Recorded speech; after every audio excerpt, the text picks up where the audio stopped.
Hello. Oh, how can I get this?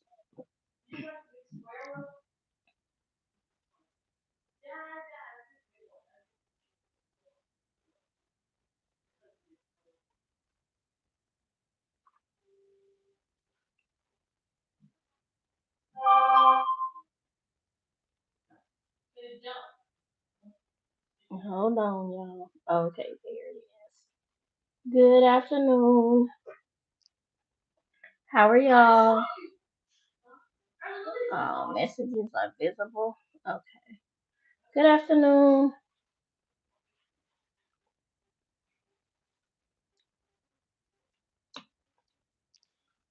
I just wrapped up my last onboarding for the year, and then I went missing in action last week for vlogging, so I thought I'd hop on with y'all. What are y'all up to today?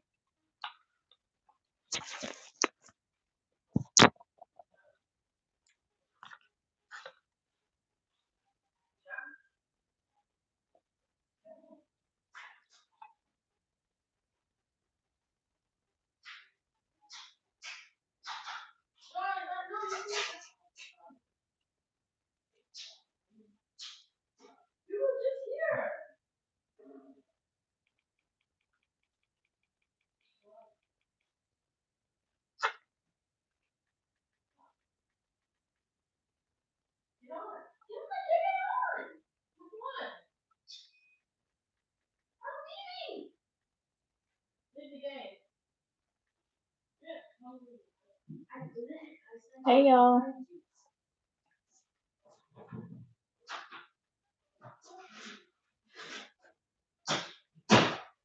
Caitlin, what I told you?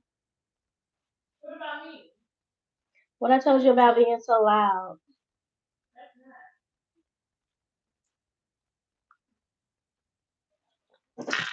I was just getting my TikTok set up, y'all.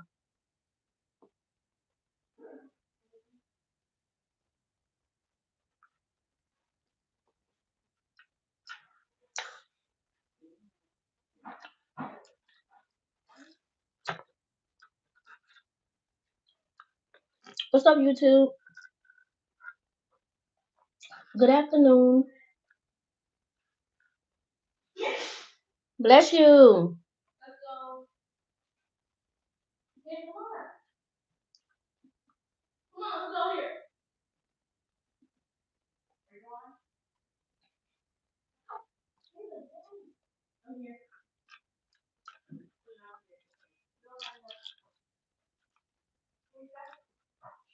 Hey y'all.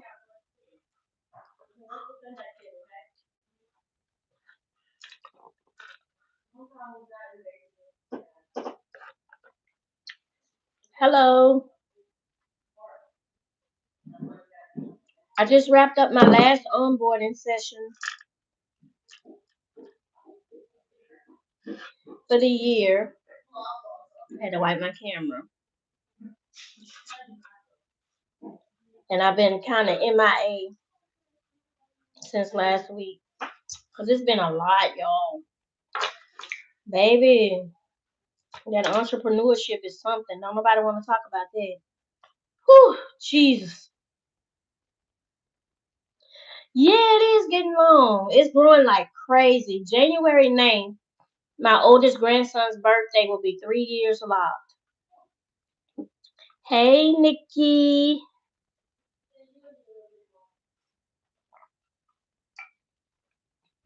And I'm gonna just let it do whatever it do. I need a retwist, but I'm gonna let her grow however she wants to grow. I'm not gonna cut her.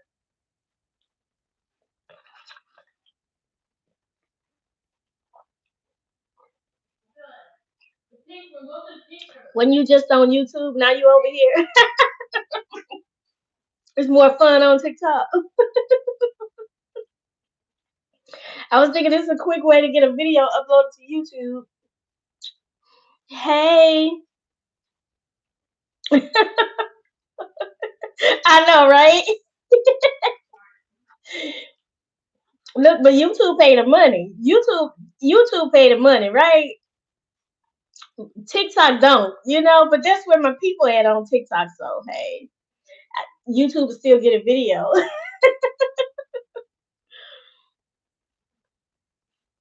Oh yeah, my oldest daughter, she got a retwist this morning, and she can see it was shrinking, but she can see where it's starting to drop. I was like, yeah, it gets exciting when it drops. So that's temporary. You should see mine. You should see where I started at. Like they were like little swiggles, but I enjoyed the whole process though, because I have a love hate relationship with my hair. I used to have a love hate relationship with my hair. Now I love everything about my hair. I used to like go natural, that was a problem. I would perm it, it would be thin and long, that was a problem. Like everything with my hair was a problem. But since I've locked, even in what people call the ugly stages, I still love my hair. And then for my 49th birthday, I dyed it red. I lightened it. I had it lightened and I dyed it red. Don't ask me what that was about. I do not know. I do not have a clue. Old age, middle age, something. I don't know.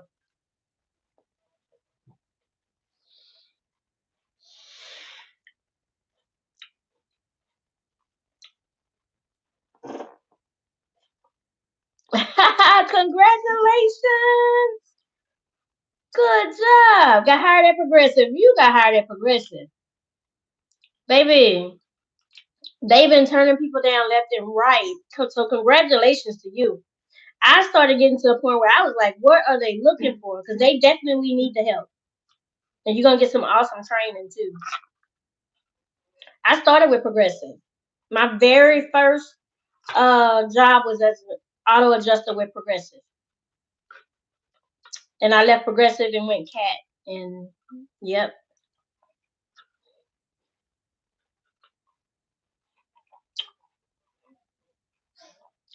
Hey, watermelon cold. Yeah, you can get some great training with Progressive. Are they still sending you guys to Ohio after a couple weeks? Good job. Congratulations. That's what I'm talking about. That's how you end the year. Yeah, training is good. I still have some people that I connect with that started when I started with Progressive, and they've just moved up to SIU, and they're managers. One girl, Andrea, she started. I think she was 22 then, and she's already a manager, and she's still there. She was living in El Paso, and I think now she moved to where did she move to? Another part of Texas, but it was for the job with Progressive. Oh, your husband worked for Progressive? Okay. Actually, the cat deployment I just ended, that total loss assignment was with Progressive. So I started my career with Progressive years back and left them and went to my first cat. And then I got deployed with Progressive to do total loss, and they were awesome. Even as a desk adjuster through a firm with them. If y'all been following me, you know I was taking my weekends off here and there, and Lord knows I made some good money. And they thinking about running it back in January, but I don't know if I'm gonna do it. Hey, YouTube.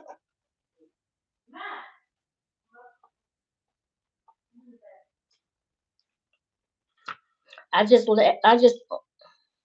Hey, Brianna. I just onboarded my last mentee for the year, and I ain't doing nothing next week. I may do a little, and I'm studying for my New York license. So yeah, I'm gonna take the end of the year to just relax and relate and release.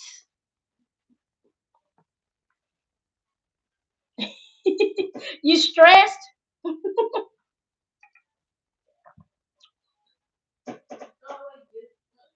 Oh, the firm that I work for? Sure. I work for the Littleton Group. Okay, so I'm studying for New York license with good evening, Camden, with Kaplan University. Kaplan claims adjusting, whatever. And I think it was $189. And what they did was when I first got into it, I had to take a test to see where I was at. And I made like a 60, I think a 67, 68%. All you need to pass is a 70%. So I'm thinking that my struggles were the information that's pertained directly, strictly for New York.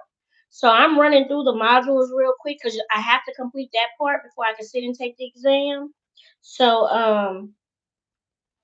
yeah, I can't, I don't know. I'm gonna let y'all know if it's a beast, but I don't think it is because it looks like the same. It looks like the same information from all the other states. They just have stuff that's specific to New York. So if I made a 68 on it, I'm sure I'll pass it once I familiarize myself with the New York specific information. Yeah, that's what I'm thinking. Yeah, because everything else was pretty much, well, at least in this section that I'm on, it's pretty much standard. Like policy interpretation and stuff like that. It's pretty much standard. So I hadn't gotten to the New York specific information yet, but I'm gonna try to get there and take this test. I had said I was gonna take it this week, but I forgot that I had loaded up myself with onboarding this week. So I'm gonna take it within the next week or two if they're open and accepting. Good evening,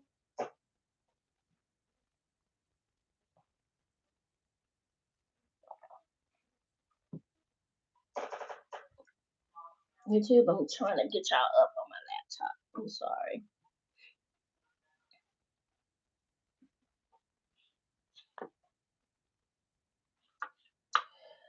So yeah, I got a couple things I'm gonna do regarding my justice career to kind of take me to the next level. I've been hesitant, but I was talking to somebody on live. I think I'm gonna go ahead and get drone certification, and I'm gonna try to go out in the field this year.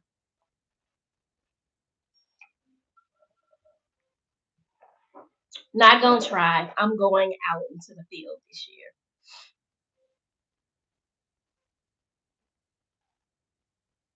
Yep. You gonna get your drone license too? Yeah, I was kind of hesitant with getting my drone license only because when it comes to being technical like that, it's so hard for my brain to connect to the controls. But on live, somebody was telling me that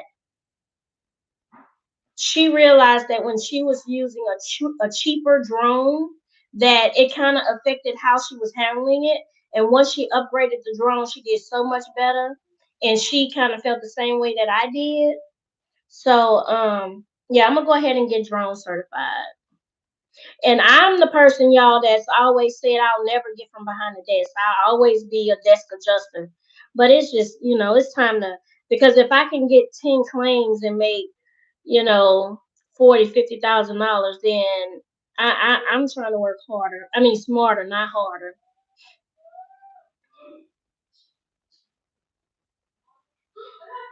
And Progressive is pretty much hiring all over the country. I have a mentee that just got hired with State Farm. She's 100% remote, and her home base is Dallas, but she lives in Tennessee. I think she lives right outside of Nashville.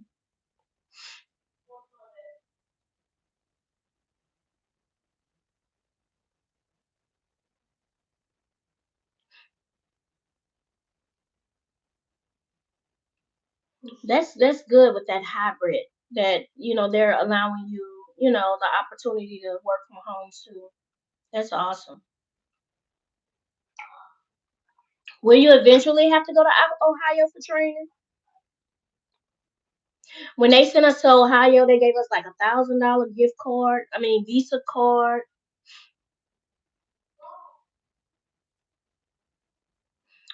They're gonna call you, but what I do realize with Cedric, they'll call you for something that's not even claims related, but it's still a good opportunity. And after 6 months, they'll allow you to move over.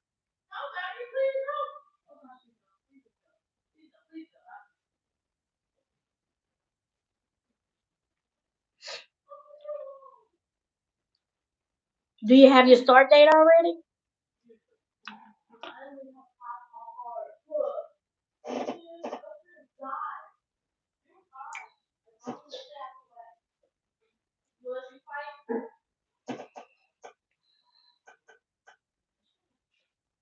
That's good. That's awesome.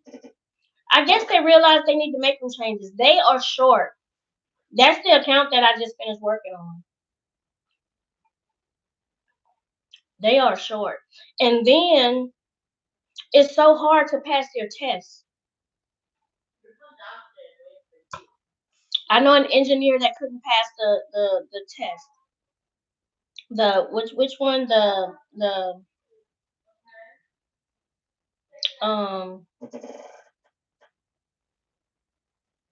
what you call the test? Like the aptitude, not the aptitude test, but like whatever. That test.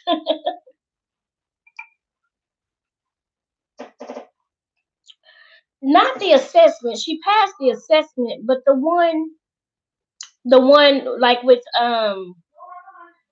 what's it called, y'all? Y'all help me out.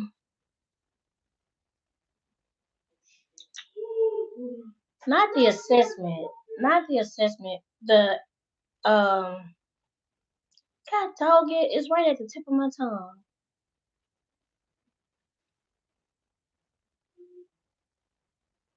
Not the simulation. The test that's like your attitude. Like if you saw if you took a if you saw a penny laying on the ground, which is that the behavioral test. God dog it. Yeah, that test. Hey girls, I'm on live. Stop being loud. Thank you for that. That test. Personality assessment. Yeah, that. Yeah, yeah. And then she had one where she had to do the math and all that stuff. Like when I got hired with Progressive, we had it, but looking at her stuff because we was on Zoom, we're looking at it together. It was different. It was way different. And even like somebody that was on my team, she couldn't pass the test because they offered two of us positions, but she was like, "Why the hell can I pass the test?"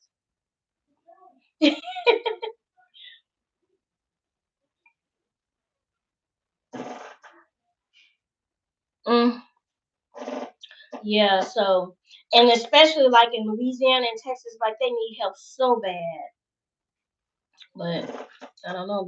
They're not relaxing their requirements. That's for sure. Liberty Mutual is another one that's actively hiring. If you get on Indeed though, you'll see everybody that's hiring. Probably some you never even heard of.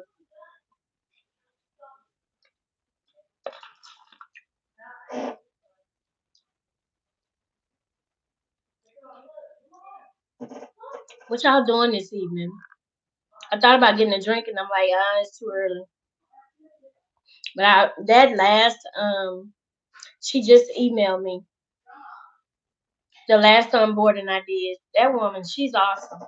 She's a lineman, and she's thinking about getting into. And she's older than me, and she's wanting to get in. Well, not thinking about. She's jumping head first into adjusting. I meet so many nice people.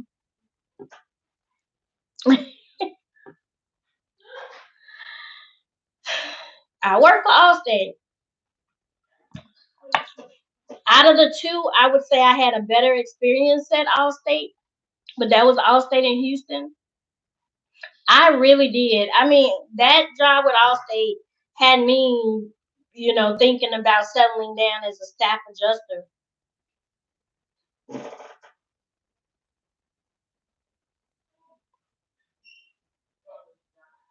Yeah,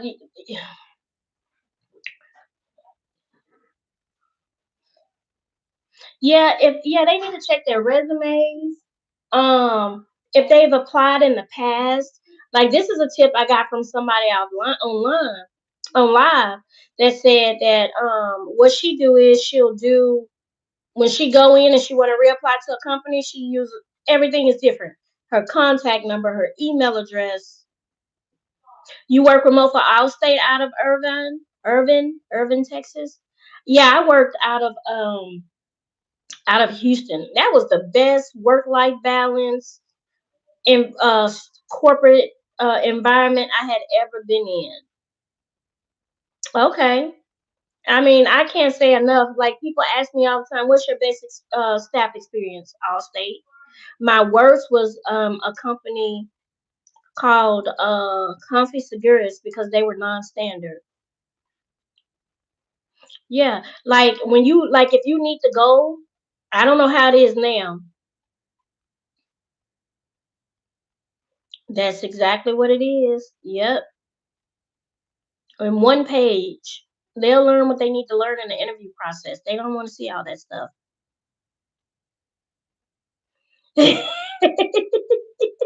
She said, "I ain't for life." Let me tell you, when I got hired, what year was that? I think it was 2016. I got hired with Allstate in Houston. I'm telling you, it was between deployments, and I was like, okay, I need some work, whatever. And I'm gonna tell you, I enjoyed it so much. I really contemplated, but I would always do that though. But I really contemplated, I'm gonna stay here. I'm gonna stay here about 4 years. I'm gonna stay here, build up a little, baby. GRS called me for a deployment, and I was out of there. I was out there. Once they give me the rates, I mean, because I'm telling you, before we got into the season, I was like, I'm gonna stay. I'm gonna stay here. This pretty good. This pretty good. I'm gonna stay. Then people called me. It was on from there.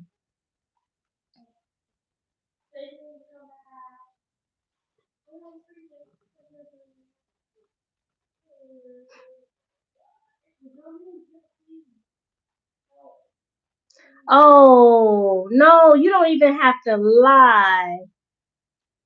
You don't have to lie on your resume to be an adjuster. You don't have to lie.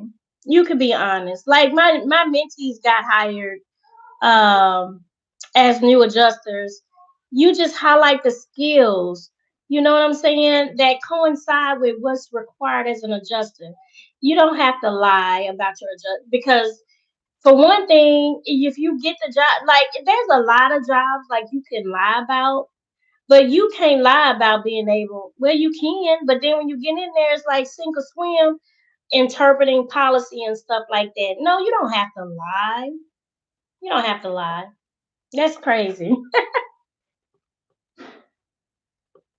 Oh Lord have mercy. Well, I'm sorry you had to go through that.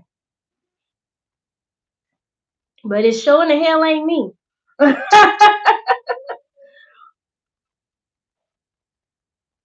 Oh,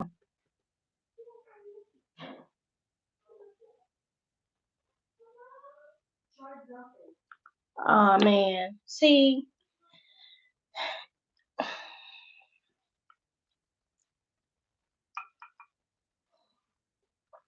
yeah, don't lie. Oh, I hate to hear that. I was really big on I did some resumes. But it was mostly, just condensing the resume format. It was really about the format and just using what you already had, not creating a whole new resume with lies. Like, no, no, no, no, no. That's mind boggling and crazy to me. No, because you don't have to lie. You don't have to lie. I wish some of my mentees would jump on that got deployed this past year. They got deployed, with what they had. And I was on them to learn what they needed to learn to stay deployed.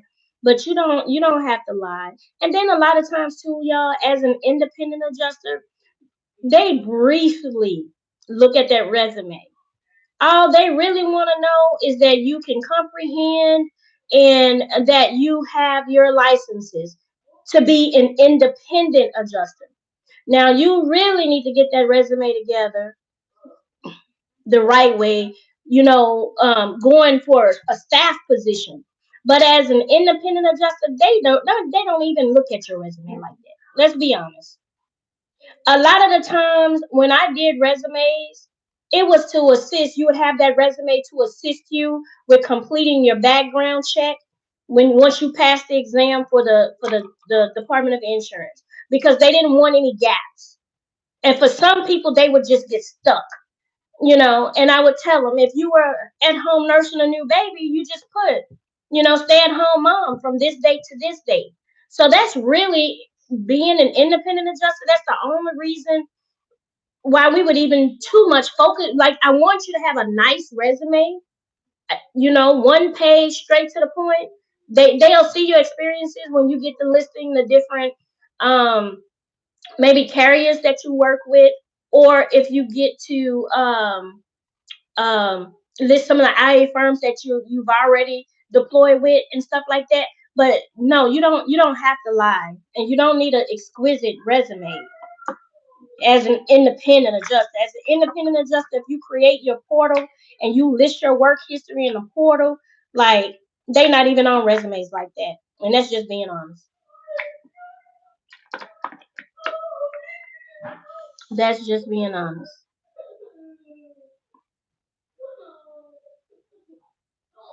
As a desk adjuster, not so much, but if you got any type of stability or Xactimate training or Claims Pro or something like that, definitely that stands out. That stands out, but it's not necessary to say that you need it. As a desk adjuster, mm-mm. As a desk adjuster, like if you use Mitchell's, different things like that. Now you step in there talking about you got all that type of experience and you never set a diary. Come on now. I have not. I got offered a deployment for citizens, but I didn't take it.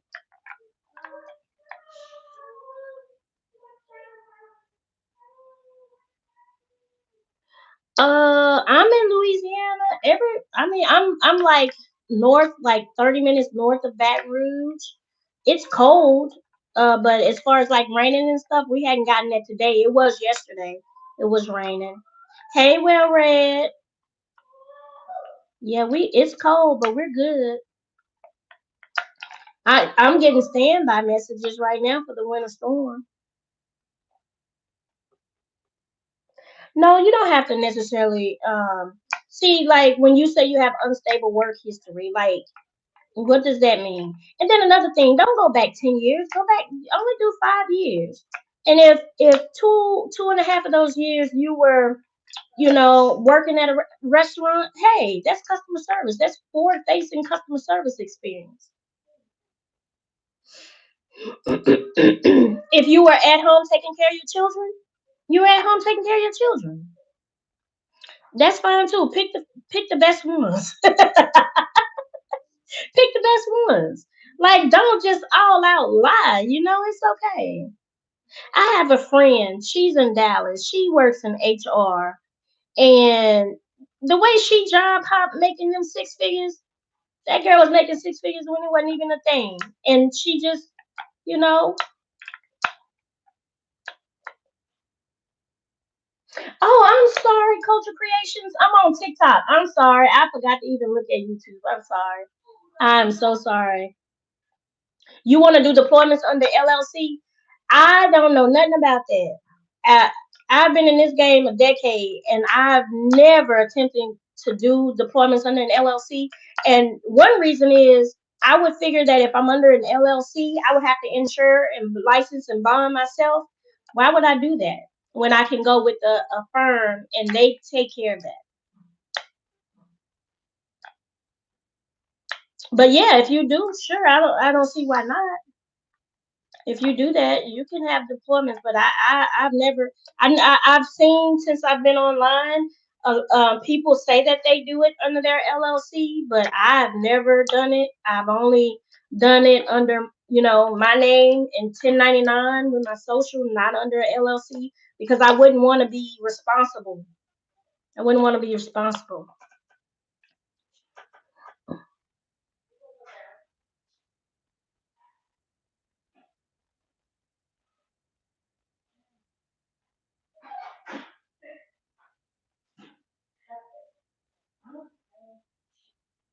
You say, can you name the seasons in order? Like right now we're in winter storm season, and then we should start coming up on once the you're welcome, but that's not to say that won't work for you now. That I just never, and the only reason I thought about it is because I heard people saying that they work on an LLC, and I'm like, I have LLCs, and for my LLCs I have insurance, I have liability insurance.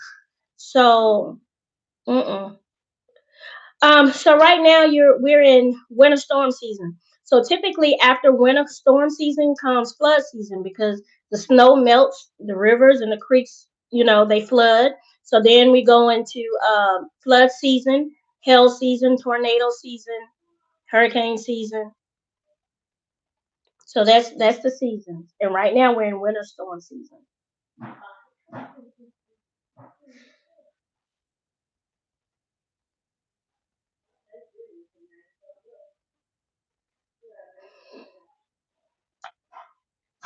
Yeah, Centric's pretty good company. They will. They be hiring for everything, not just claims for everything. You're welcome. But yeah, I was on TikTok. My bad.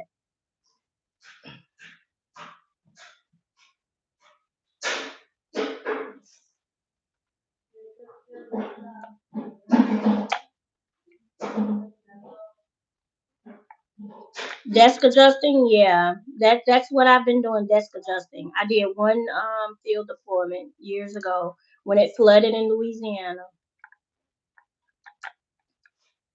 There is a difference in pay when it comes to field and desk adjusting. Field adjusters are typically, now this is not 100% across the board, but they are typically paid on fee schedule. Desk adjusters can be paid by the hour or by the claim. I've been paid both by the claim and by the hour.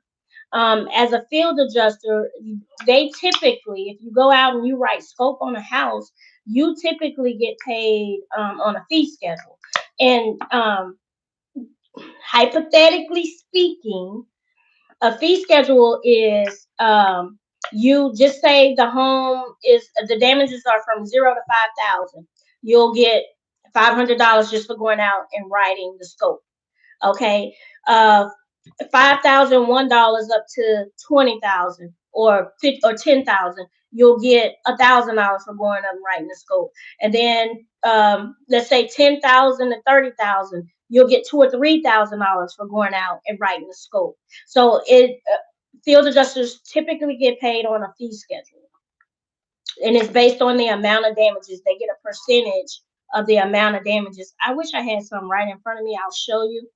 And some people were sending out ridiculously low fee schedules this past season. When I tell you low, I mean they were paying like $1.50 for maybe a scope that took 3 4 hours. Like, and wasn't nobody taking that.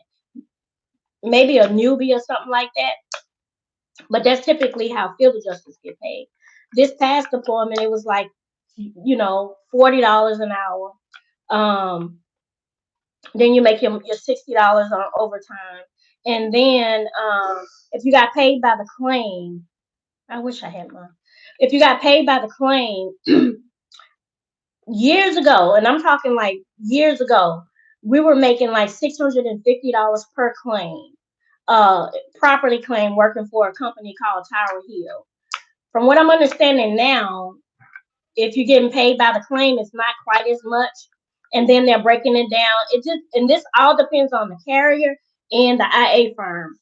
I had one mentee telling me that, like, for one carrier, they were making like $100 for each initial contact, $100 for this, $100 for the next day. I was like, who keeping up with it? How you keeping up with it? But yeah, so there's different ways to get paid. This last deployment I was on, I got paid an hourly rate, which I hadn't had in a long time, because I had been getting paid by claims.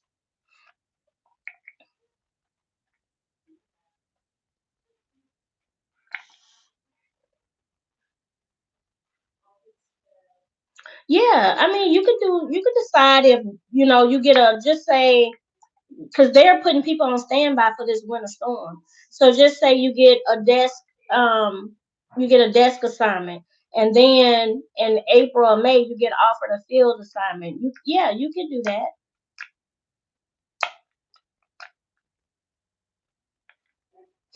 I always keep your home licenses, because your home licenses at least do one thing. They allow you to get an emergency license if any of the firms say, hey, we need bodies so bad, I'll get you an emergency license. But you have to have your home license. It's got to be active.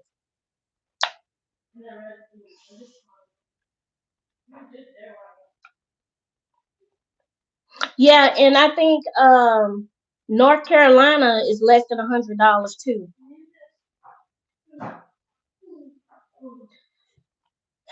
Um, how do you get experience in property? You get experience in property. Um, look, my first deployment, I was working Progressive Auto, and my first deployment was property. I didn't know it until I showed up. So that's how I got my experience. I'm telling you, if you learn how to interpret policy, everything else will come along with it as a desk adjuster.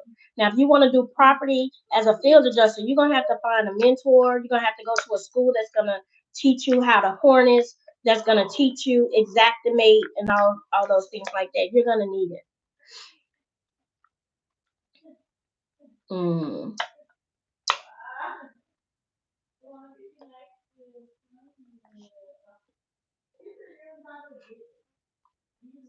How long do claims take?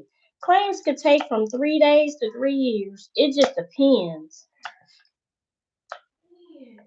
It just depends. Like the assignment I just left, I left with some claims that's just not going to be worked.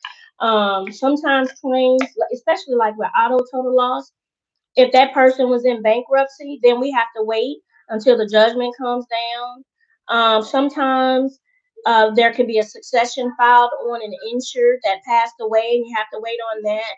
I mean, it's a lot. So you can't. Some claims you hold on to for a while, or they roll over to another department, and some claims you can work them, be done with it in a week. And that goes for property and auto. It just depends. But y'all, when we talk about claims, wait, I'm gonna answer your question. But when we talk about claims, I want y'all to start thinking about more than just hurricanes and property and auto. Start thinking about commercial claims, workers' comp, um, inland marine. Like, start thinking liability, like, for like Walmart. Start thinking, you don't just think about, like, this is just a segue. This is just a segue in the claims. There is so many different avenues you could take, to make a good living, with claims. Like, it's ridiculous. I mean, it's ridiculous. There's so much more to it. Like, when you go in Walmart and you see somebody slip and fall, who do you think handle those claims? When planes crash, who do you think handle those claims? When trains hit somebody at the railroad crossing, your local state governments, they have insurance. UPS, FedEx, Amazon insurance. Any business that you walk into is going to have liability insurance. So um, the big rigs like us, we haul hazmat tankers. All of those are $1 million policies. So when you think about it, I want y'all to start thinking more about other things, like get in and get the experience and stuff and start networking and building relationships, and then start opening yourself up to like what's really out there. Because I really feel like I've almost done myself a disservice just by staying comfortable with property and auto and stuff like that. And there's so much more out there. There is, yep, even pet insurance. There's so much more out there. What you need? What? It said, are you Matthew not listening? So like I mean just anything that you can write a policy on, it has to be adjusted. Yeah, you gotta think big. Yep. And it's out there, y'all. It's out there. So just even like I'm so over like even when like in my mentorship program or whatever, like we thinking big. We going beyond desk adjusting and like I like there's a whole like when you have time, go deep diving and see what's out there. There's so much more out there. Commercial claims, there's particular companies, just like workers' comp, there's particular companies that hire specifically for that. There's companies that hire, like you get on their rosters too, but you're not gonna randomly, you have to be in the industry to know to even hear of these companies. Like everybody know Crawford Pilot, EA Renfro, everybody know them. But then they have so many other firms and corporations out there that do it. And a good way to get into to other spaces in the claims industry is to create you a LinkedIn. Put on there that you're a claims adjuster. Follow some claims pages, some of these big corporations, and you'll see.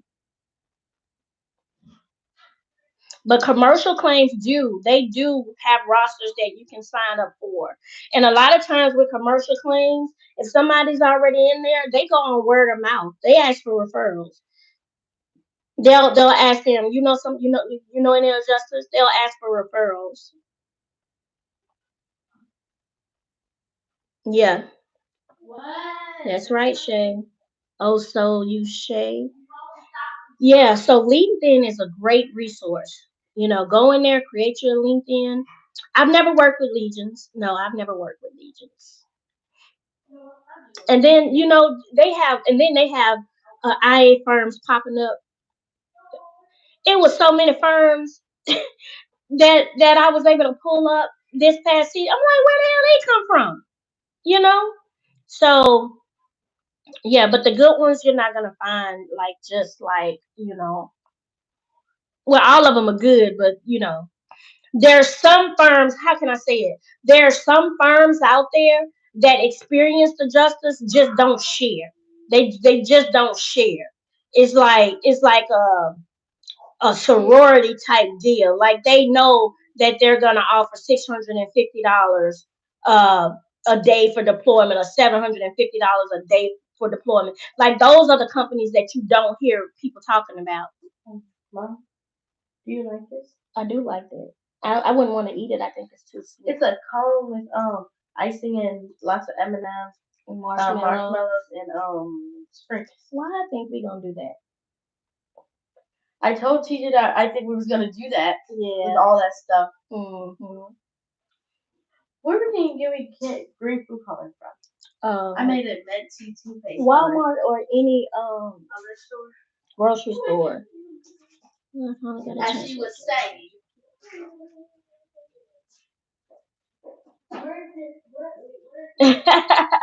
Well, thank you, Dante. But it I've never heard of anybody getting paid monthly, but I've been paid weekly. I think EA Renfro was the only company that I work with that paid weekly, but for the most part, it's bi-weekly, every other week. Hey, Bree. But yeah, when you think about claims, yeah, but that's because of the storm that's going on right now. But yeah, when you think about claims, I want y'all to think outside of the box. This bag of popcorn from school. Can I eat it? Start, yeah, think big. Cause I'm telling y'all, if I disappear, just know. Nah, y'all ain't gonna have to guess. I'm gonna let y'all know. Cause once I pass this New York license and I get this field experience, we'll see. Yeah, yeah, they are putting people on standby currently for this storm. I'm getting texts and emails. I'm just not going on standby. I'm just getting something first. I'm about to draw. Okay. Sorry. And when I worked for Renfro, I really did enjoy Renfro. But this past season, I didn't like the fee schedule or the that they were paying my some of my mentees, but it was good for you know it was great for the experience. I did. I made enough for the year. I did. But yeah, I'm wanting to do something like okay, so the school coming along and but I'm still feeling like it's something else I want to be doing. Oh, thank you, Sade. I still feel like there's something else that I should be doing. I don't know what it is. So we'll see. I'm gonna get these New York licenses. I'm gonna get drone certified, and I don't know. I'm gonna go talk to some people when we are out here in Vegas and see what's next. Thank you.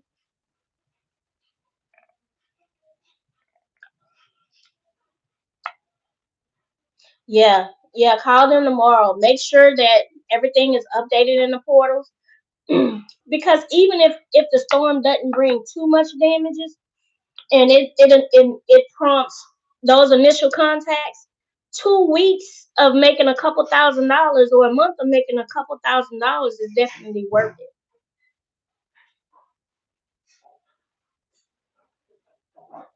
So yeah, if they're sending you out stuff to get to be on standby, definitely do it. Hopefully it don't get that bad because it's like this crazy stuff is year round. Like they had the earthquakes in California. That's what we get next, California.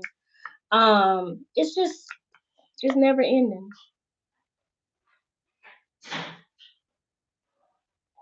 Really? Okay. Yeah, they are deploying. Well, they are on standby for this storm, y'all. So we're expecting pipes to burst. We're expecting um car accidents, just hail, high winds, which can break windows. So yeah, they're expecting all that.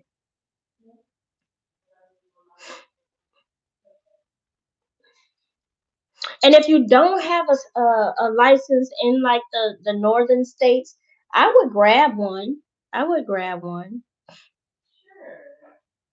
Yep, you do have enough to get started. Because I keep telling y'all, I have eight between 8 and 10 licenses. I don't have more than 10. My daughter has 32.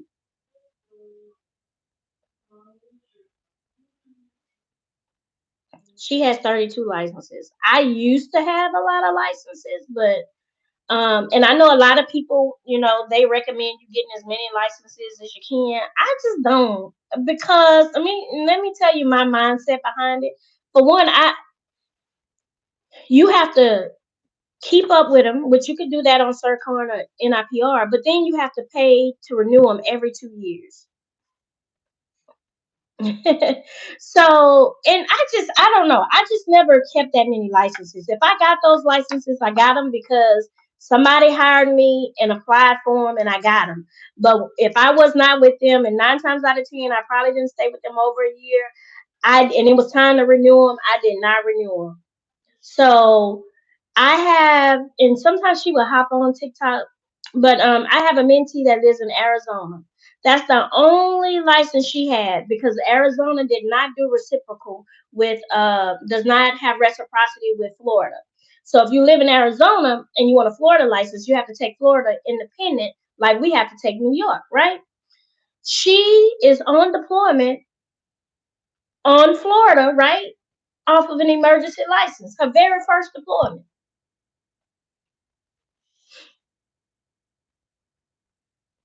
For commercial loads or commercial files, because you talking like when you're talking commercial loads, you're talking like the big rigs or just commercial property.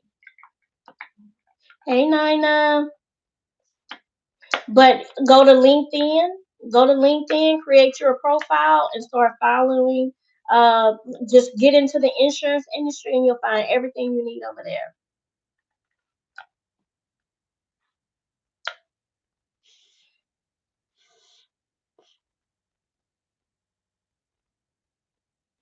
Yeah, it is. When you make your initial you're asking me which one is wiser to desk or field. If you know you don't want to go out into the field, don't accept that deployment because you're gonna hurt your chances with with working with that firm. So if I know when you see those requests coming in, you start getting excited. But if you don't want to go out into the field, do not accept it. Don't do it. If you want desk, it's okay to say desk. Because if they send you field, and they send field first because that's what they need. They need the people out there in the field to go out there and start writing the scopes and reviewing the damages and all that. So they're gonna send field first. If you don't want to do field, don't accept field. Don't do it. You get on your rosters. You get on your rosters. Hands down, get on your rosters. That's how you get deployed. It is possible. It's possible. I had the majority of my mentees that went through, that got licensed over, they got deployed. Some of their deployments lasted longer than others. Some people still deployed. Some people are not.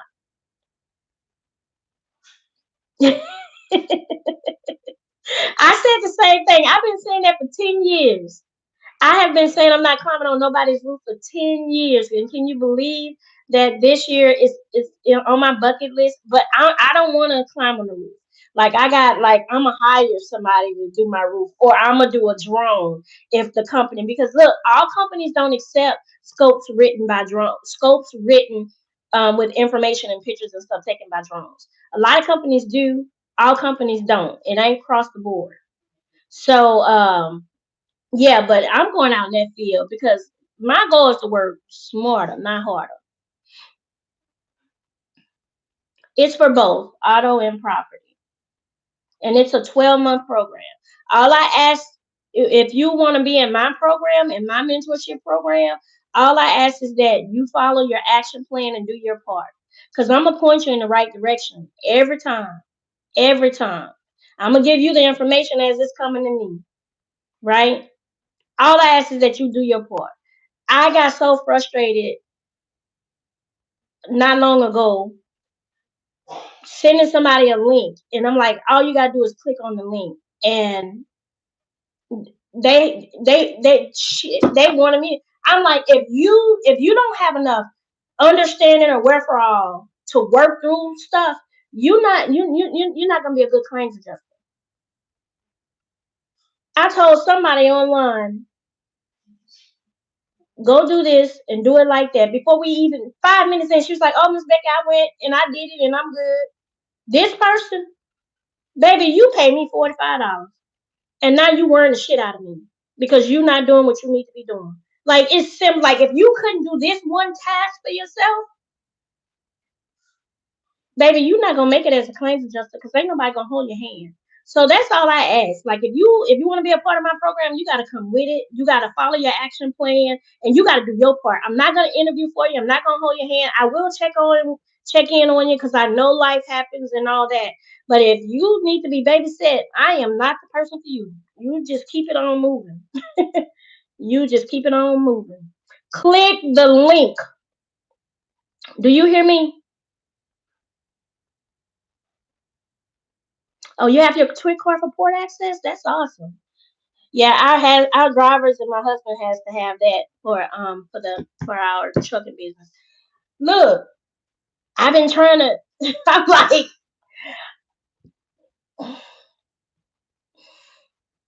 like you got to. Sure, you can email me.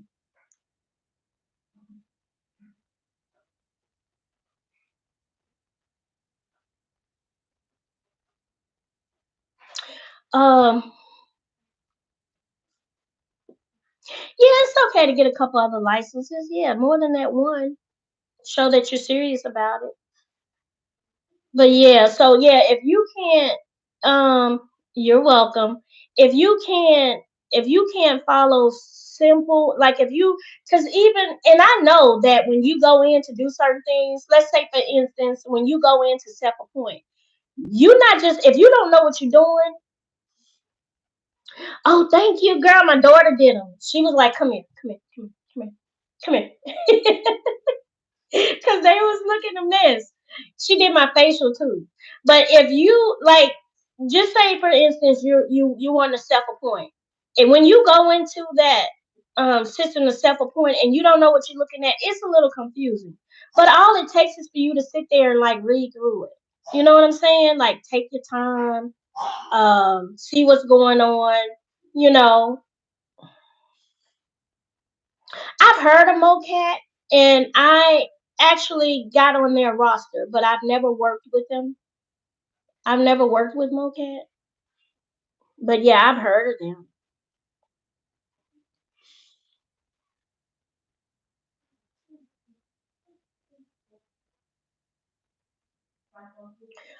Some states do require additional fingerprinting too. It just depends. Like y'all, nothing is across the board when it comes to this.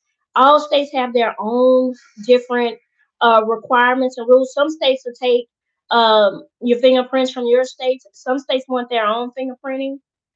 So it just depends. You work for I'm on Crawford's roster, and I have a connection at Crawford, but I never worked for Crawford.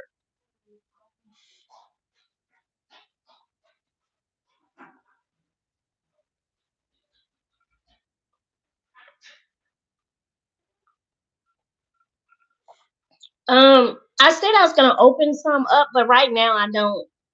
Right now I don't, and that's just because I have kind of like a busy January. But if it's something like if like just send me an email and we can see if we can set something up. I wouldn't just open it up. I would. Yeah, let's talk on the side about it, and I can make it happen. I just don't open it up like that. That Evans couple, did your assignment wrap up? And that company you work for, I worked for them for about 5 or 6 years. I deployed with them at Worley, Renfro, and GRS. No, sweetheart, go sit down. No, sweetheart, go sit down. No, sweetheart, that's nice. You like it, Mom? Yeah, I love it. I love it.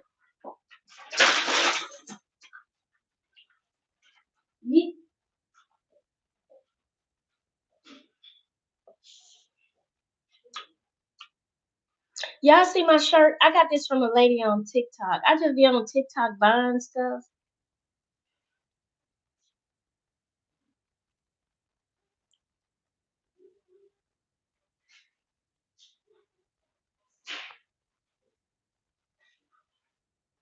Oh, that's not you? Oh, okay. You haven't been. Somebody was working for Tower Hill.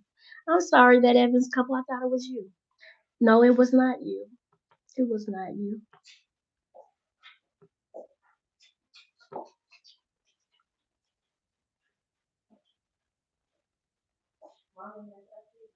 Girl, I be trying to.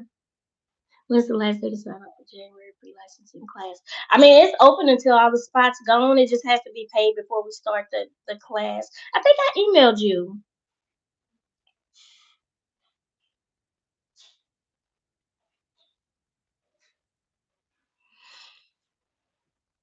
Yeah, as long as it's paid before we start the class on the 30th. And I got a space, but I just got to secure it. And the guy is out for the holidays where I want to be able to do, um, I guess, virtual and live at the same time, but I'm still going to keep it small. No more than 10 people because I want to be able to give everybody that one on one assistance. And we're going to take that practice exam at the end, see where you are. And if you're not where you need to be, or we see what your weaknesses are, then we'll go back and review that. Yeah, behind the scenes is hell. Behind the scenes is hell, like for real. It's I don't know, it's doable. And when I say hell, like I mean like when you have kids and life and stuff going on and you just trying to sit there and make that money. And then let me tell y'all this now. Y'all ain't heard that here. But I hear people out there doing double deployment. I'm like, how? I would be how? How y'all doing? I The way my mind set up, baby, I had them files jacked up. But yeah, it's a lot, but it's worth it though. It's worth it. It's worth it.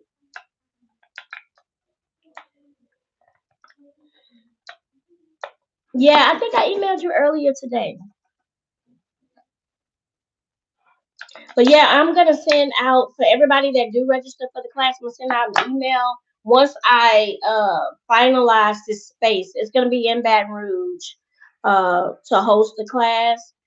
And then if I have people that don't want to show up and they just want to do everything online, that'd be fine too. But I know for me, I like to learn like face to face, like and have conversation, which we do it on Zoom. Like we can have conversations and stuff and talk through some things on Zoom. But I want to be able to, you know, be available in person if anybody wants to come in. Because it's gonna be like it's a lot of material, so it's gonna take us 4.5 days to get through it. And then the second half of the day will be reviewing the information, taking the practice exam, and then for anybody that need help moving over to registering for the exam, then we'll do that too. It's for anybody. Initially, I was thinking for existing, but it's for anybody. It's for anybody. It's for anybody. And then I had a guy. I wish I could show y'all. I do not like the way my phone look. But I had a guy that purchased that list. He was like, "Yeah, you had some of the common ones on there, but there's some on there I'd never heard." And I don't know where he at because he usually in here like he got the list and but he emailed me and I said I was gonna post the email. It was some gems on there. It was some gems on there. And then the thing about the list is that those are the carriers that gave new adjusters an opportunity. You didn't have to fluff your resume. You ain't have to do none of that. You just had to be available. And actually, some of them you deployed from home. Some of them they went out and they were deployed away from home, but went out and got what they needed, and then was able to come back home.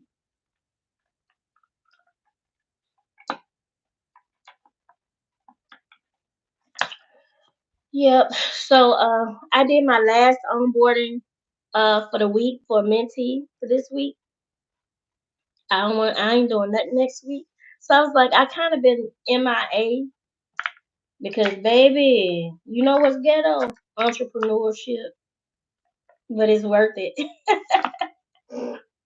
Like you work harder because for one, if you care about what you're putting out there, staying current on your like every time I receive an email from the Louisiana State Department of Insurance, I read it in its entirety.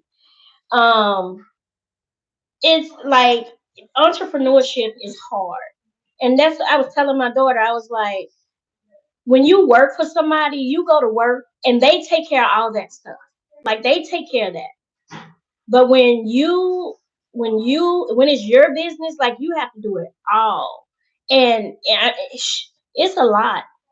I mean, it really is. It will it be worth it, or is it worth it? It is worth it. It is worth it, especially with me ramping it up like I'm doing, like I'm going all in, and it's a lot. It's a lot. So yeah, but I got what I asked for. So it's on me to keep pushing. I got exactly what I asked for. Um, so my CE courses, I got 4 courses submitted. Um, one course approved, one course almost approved. Is one thing she wanted me to change, and this is my contact at the Department of Insurance. I went in and changed that. So the other 2 courses that she had in text, she was like, go in and fix that on those, and then we're good to go. And I'm writing those with my daughter, with my nursing daughter. She's good at that. So yeah, I'm getting my CE courses approved slowly but surely. Um, so it's just a lot. And then I have people emailing me, basically wanting me to work with them and maybe not have my business. And I'm like, what you offering? What you talking about? Nah, we'll see. If you talking this now, give me a year. Let's see what you're talking about. So it's a lot. It's a lot that comes with the territory. Oh, thank you. Yeah, it's a lot that comes with it. And then I'm like, damn, man, did I choose this stress in going into my 50th year of life? I am. Hey, I am. I'm like, cause y'all know this was supposed to be like my soft time, my soft era. But it's okay. It ain't nothing for a boss. It's nothing for a boss. Oh, and then I talked to the lady that was on this deployment with me. She started with me. She had never worked a claim. She had been in insurance, but she had never worked in. Yeah, I'm about 8 months out from 50. But she rolled this deployment out, y'all. She did the Thelio, and I asked her if she would do an interview with me just to talk about her experience as a new adjuster, working alongside experienced adjusters, and then her experience with working with me. Because I am who I say I am. If I can help, I'll help. Um, I don't try to coddle or hold anything. And but I want y'all, she's a sweetheart. So she said, yeah. So we're just trying to let the and she's here in Louisiana. We're just trying to let the weather, pass us by. And then we're gonna get together and do like a little powwow. And just see how it goes from there. But she's a sweetheart. She worked in an office. I think she like sold insurance or whatever, or she was in administration, and she jumped in with y'all. Let me tell you, she was outworking me. They would ask us in group chat, would somebody jump in on this? And she would be the first, like she was just one of them, and she's about my age. But I like I do my work and I'll help a little bit, but especially if it's not a staff job, like I'll help a little bit, but I'm not gonna go too much out of my way. Like not without financial compensation. How about that? But and she did it. I mean, she worked up until the last day just like I did. Thank you. I got this shirt from a lady off of TikTok. Vibrant Prestige, I think. Yeah, I'm always all over TikTok buying stuff. Visionary Crafts. You have a business? But yeah, I got it from her. I got a couple things from her.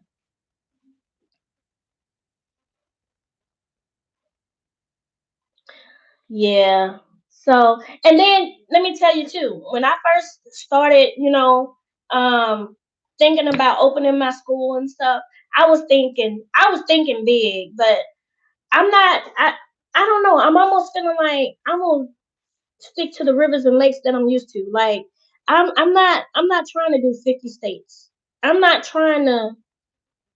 Thank you, Tracy. You can, and you can check my website, BeckyDeniseMentorship.com. I'm not trying to. I'm thinking now. This is my thought process. I'm gonna stick to what I'm used to. I'm thinking if I get another state, it'll be Mississippi, and that's because I'm right there. And I'm gonna stick with my little Louisiana and Mississippi people. And as far as the pre-licensing now, not the mentorship, y'all. That's for everybody. But the pre-licensing and offering the courses, I think I'm gonna just stick there.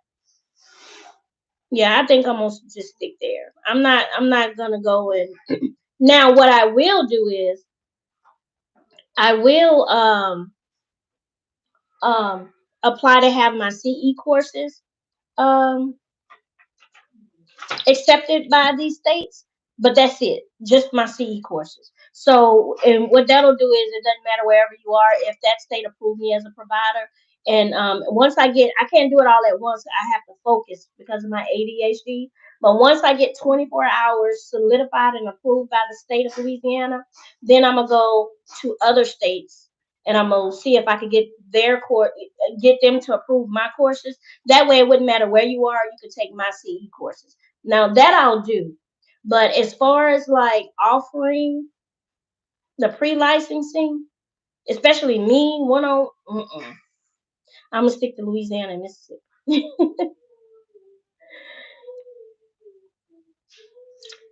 Yay, Melissa! So yeah, that's where I'm at. And then you do so like I do so much, and then I'm like, why the hell I did this? I was supposed to be laying up in this bed, relaxing. Look what I did to myself. So that's when you see yourself attaining your goals, and then you start getting scared, and you start talking. Like that's stuff I want to talk about too. I'm 49, right? And I'm heading into 50. And I still have 10-year-old twins at home, but I still have goals and aspirations because I gave up the first 40 damn years of my life taking care of kids and and all that stuff. And so now that it's time to bring like my dreams and stuff to fruition and do some of the things that I want to do, I'll do something and it'll start being successful or it'll start working out, and then I'll talk myself out of it, or I'll walk away from it, or I'll say, you know what, it's not worth like, and I'm trying not to do that with myself this time, you know, because it's not every day that I jump up and I want to talk about claims or read the email I got from the Department of Insurance, it's not, it's not that, and I'm building relationships with people at the Louisiana State Department. Like Monday, I went and they're helping me assist me with getting a grant so I can actually get a building because everything I've done so far I've spent my own money. Even with all my businesses, me and my husband, we paid out of pocket. We didn't get loans or business loans or nothing like that. You can look me up. I didn't get no damn PPP, you know. So I just pay out of pocket for it. That's one reason when I first started talking about being an independent adjuster, that's one reason, I chose it because I was excited about it because I was able to work, make my money real quick, and do all the other stuff I wanted to do without taking money away from my household. So but I'm just saying all this, not rambling on. But I'm just saying, y'all, it's like this entrepreneur stuff. Like if you have to wake up every morning and you have to motivate yourself because even in my journey, I've come in contact with maybe two people where I'm like, get somebody else to do it because like the attitude, they felt like I owed them something. One, I had somebody that came. I did the Let's Talk Adjusting. I think it was Let's Talk Adjusting. I had about 25 people in there. When you went in to purchase it, I had on there clear as day what Let's Talk Adjusting was about. It's for, if you're just curious about adjusting, you got any questions you want to answer. It's for, and then I had people that have licenses and that even had my mentorship. They was like, Miss Becky, I'm gonna just come in and see what the tea is. And I was like, okay, that's cool. But then I had somebody say, you gave all the information. There was a few little things you said that I can't find online, but you gave all the information that you give for free. Well, hell, I told you what it was about, and let me tell you, I'm the type person, like, I will refund you quick, like, quick, and then, like, cut off communication, like, so you run into those type of people everywhere. Like, even with sending somebody a link to do stuff, like, this is what you do. This is what you do. Now, I've walked you through getting licensed, doing the application, like, all that. Fingerprinting, I walked you through all that. Oh, I'm licensed, good to go. Okay, now go self-employed. Here's the link.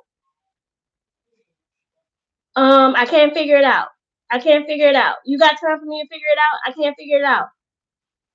I've been reaching out to you and you ain't even responding. Like, I ain't got time for that. Baby, here go your $45. Leave me alone. So, and let me tell you where that comes from. What you need, sweetheart? That comes from, like, if you cannot figure out the simplest of things, you are not going to be a good adjuster. We are investigators. We are attorneys. We are cashiers. You are everything. And if you can't figure out the simplest things, like, if you can't think, like, we don't know everything, but you have to be able to connect the dots. Like, if you can't connect the dots, then this ain't for you. Because who do you think gonna sit next to you? You making $40, they making $40, and every 2 minutes you have a question. What, baby? Katie, talk. You don't have to whisper.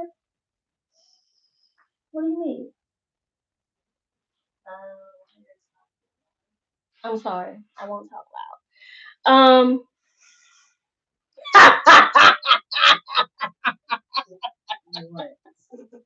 I did not see that. Y'all remember when I told y'all,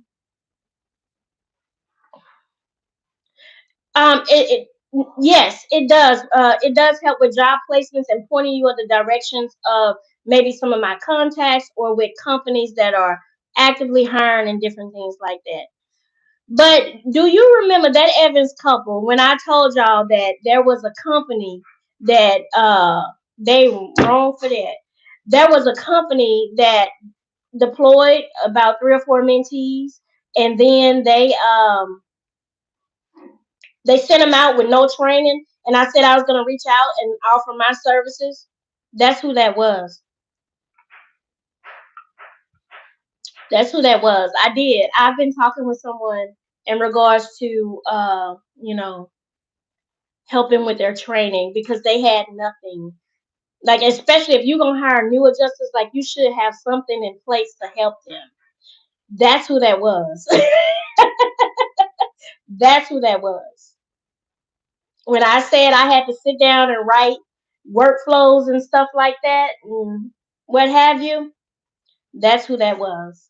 It was a mess, a hot mess. Now I got to reach out to my people, make sure they're getting paid.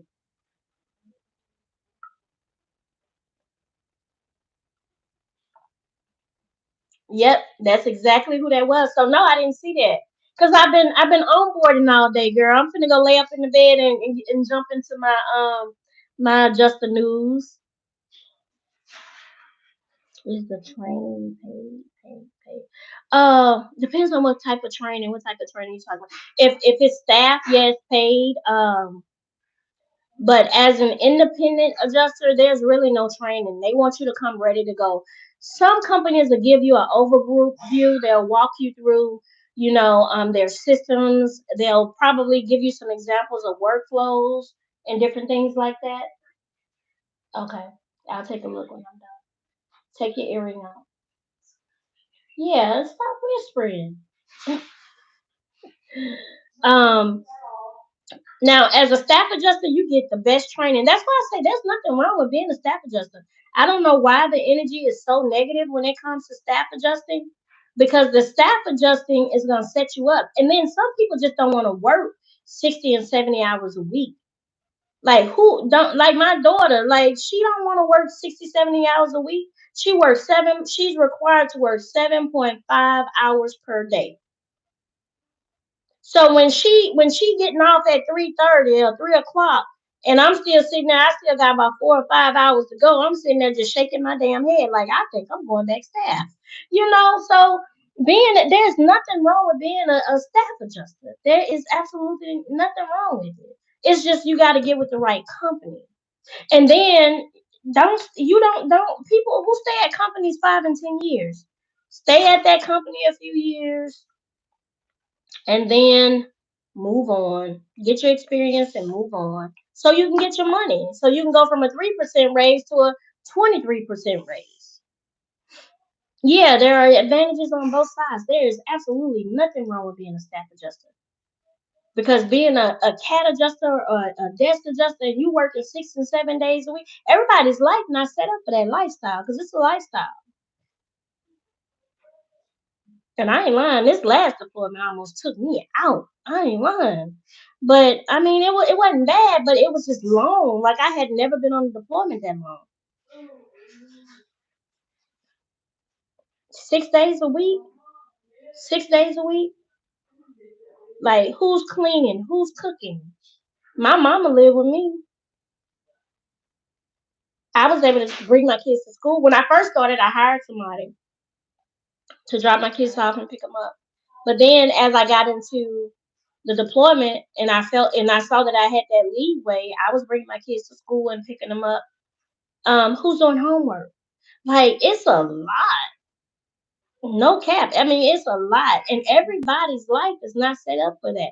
If your life's set up for an 8 to 5, get you a staff job. Get your experience, you know, get your staff job, get your experience, move around, jump companies, you know, and that I mean that's what I say. Don't shit on staff. There's nothing wrong with staff adjusting. There's so many adjusters that I know that I've met in the field at companies like Allstate and Progressive that's still there, living their absolute best lives. Yeah, you can work staff already licensed. Uh, you just won't go in like as an adjuster trainee or nothing like that. Yes, you certainly can. I got my licenses through Progressive, went CAT, went back to Allstate, went I mean, yeah, you can. You just apply for the job and go from there. Oh, we got another one that got hired at Progressive. All right, Progressive. Y'all would want to hire people. I say it depends. If you don't want to burn your bridges, stay there a year. You may get in and like the environment. There's opportunity for growth. Set a beeline for BI. Let them know I'm eager to learn and move on. You can go outside and if you're doing what you're doing with Progressive, you're doing auto or you're doing property. If you want to, you could go. Just get in there and look at all the different things you could do. Progressive has a commercial claims department where they offer the policies for the big rigs.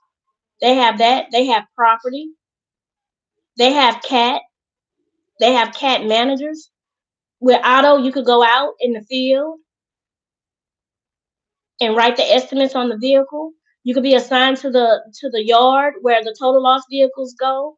You could do BI, you could do SIU, you could do litigation. There's so many. You may get there and be like with their employee match 401k and retirement package, you may not want to leave.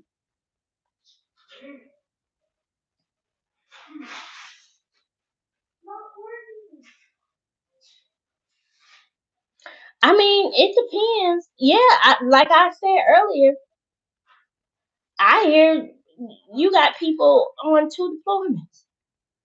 I don't know how the hell they doing it.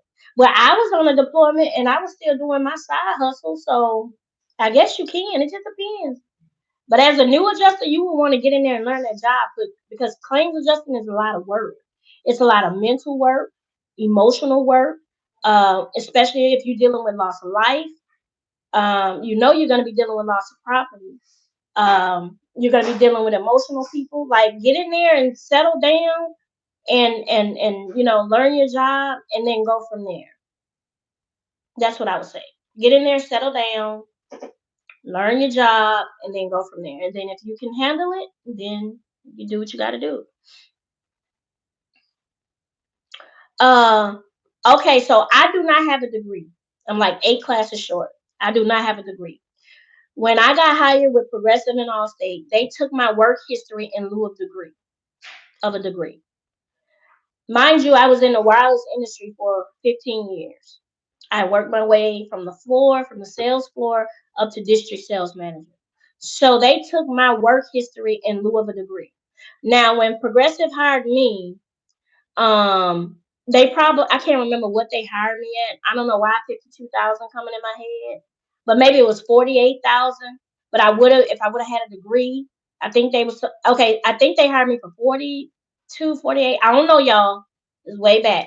But if I would have had a degree, I think they would have started me maybe like at 52,000 or something like that. But they took my work history instead. I do not have a degree, and I've worked for both Progressive and Allstate. And when you go online and look at the positions, they'll tell you, a degree is needed, but they will take your work history in lieu of your degree. That's exactly true. Yep. And then as staff, yeah, you have your benefits, you have your 401k. Some of these companies pay profit sharing. Do y'all know what profit sharing is? One of the big ones out there. My daughter worked for them for about 4 years, and every year that their office hit a certain amount of money, they got some of that money, and I'm talking thousands of dollars. Okay, y'all, I got somebody on YouTube say they got hired with Progressive with no degree for $51,000. No degree, auto Progressive 51,000. Yep. And see, I'm talking 10, 12 years ago. So 12 years ago. So yeah. It's just been so hard with people passing that assessment, that personality assessment.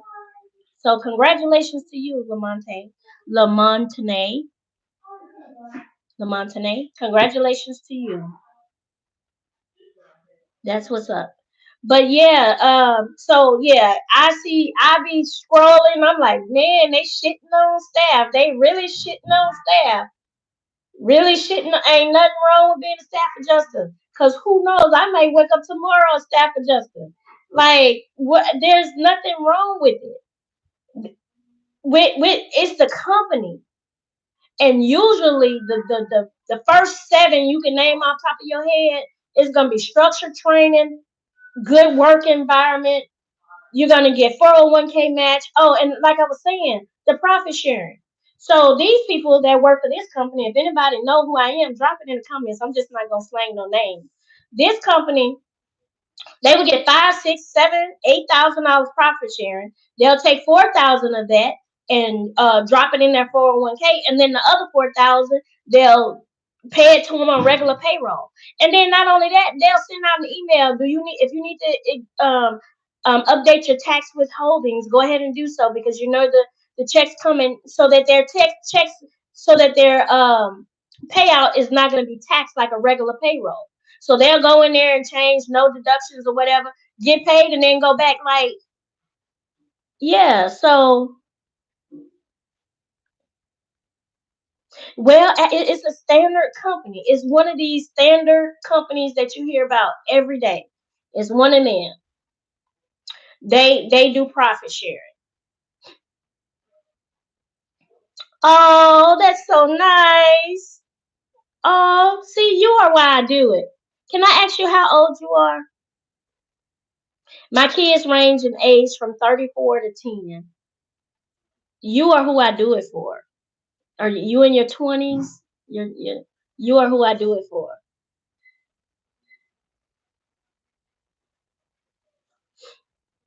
But yeah,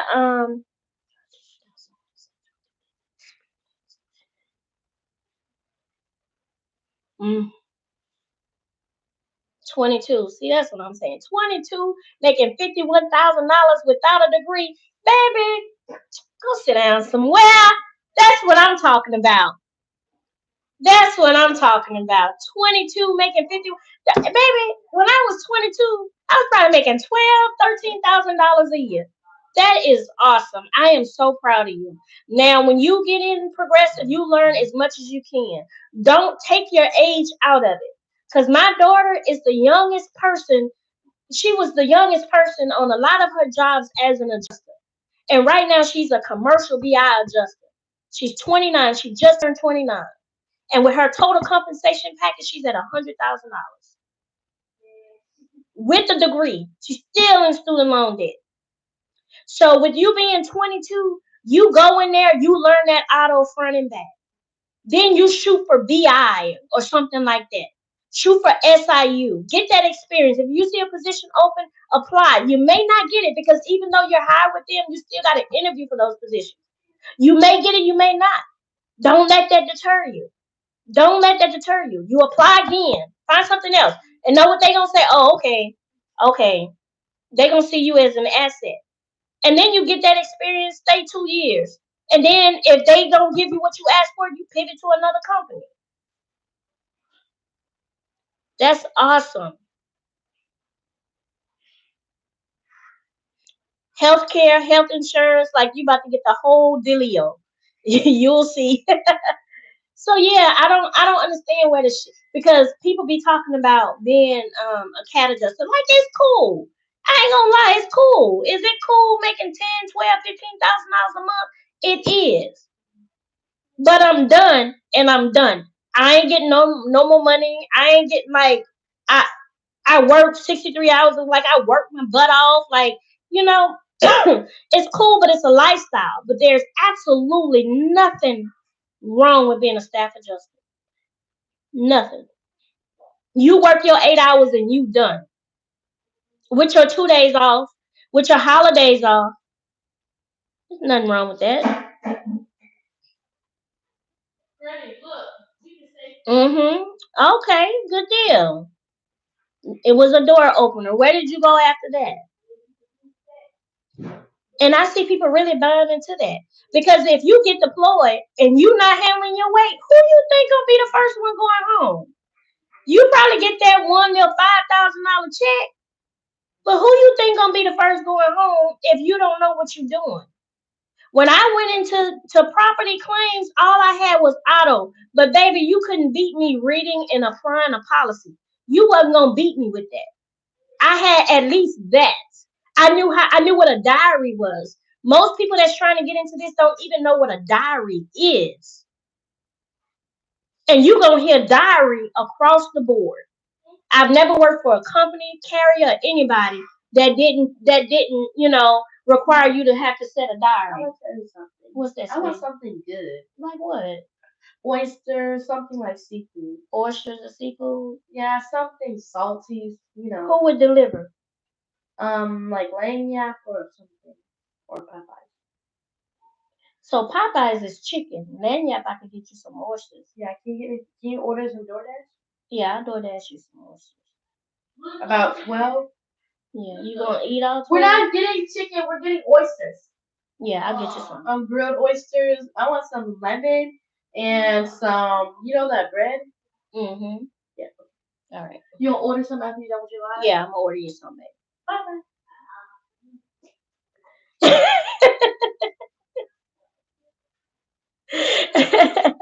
Yeah, these kids, I tell you the truth.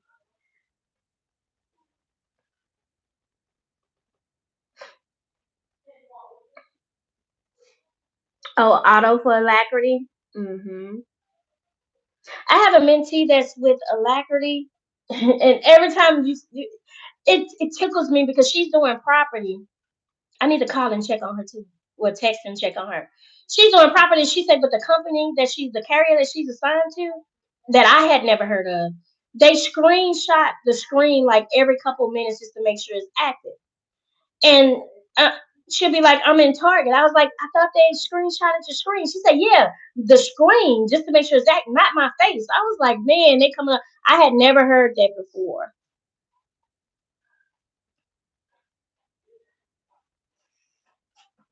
May I please have the phone charger? Yeah. Huh? How do we phone charges? No, you tell you no. You and your sister share.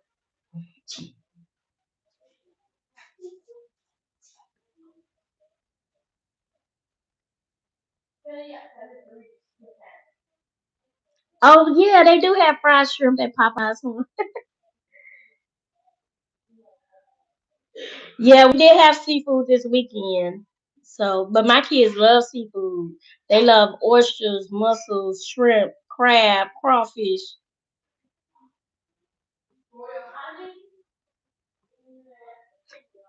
You say you with Big Red, they're no different.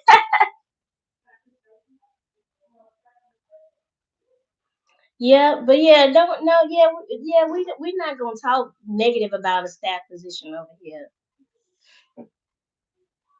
Oh yeah, I love Oyster Rockefeller, and they have a. I don't know if you're in Louisiana or Baton Rouge or not. They have a restaurant in Baton Rouge called Southern Pearl. Man, they have the best Oyster Rockefellers. But yeah, that's what I'm saying. Like being a cat adjuster or in a daily independent adjuster is good. I ain't gonna lie. I'm doing it. It's good, you know. But it ain't for everybody. Everybody's lifestyle not set up for that.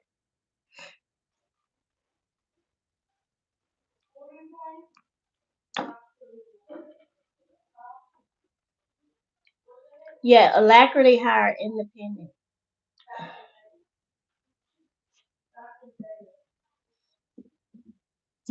Now with Alacrity, I'm trying to build a relationship with them because they took over I don't know if they bought the company or what have you, but Worley and Hammond, which is is an hour drive from me, which is where I got my first start. I am reaching out, yeah, Worley. I am reaching out to work with them in any capacity. And we've been talking and stuff. So after the first of the year, I mean, I don't care what capacity it is. If it's training adjusters, they want them trained, like any capacity. I wrote them up a nice little note, and I called, and I got the email. I sent it over. So, so yeah, I'm wanting to work with them. I think it would have been easier because they still have some of the same people from Worley,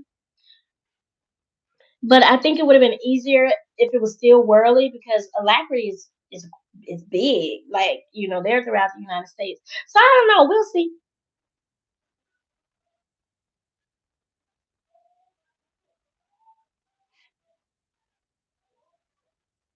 No, it's just cold right now. It rained all day. Was it yesterday? Yesterday was Monday. No, Tuesday. It rained all day Monday. But right now it's just cold. It's just cold. I know. But yeah, we got this restaurant. But I think I'm gonna just go pick them up for her because when they deliver, they'll be too cold. She don't like them cold.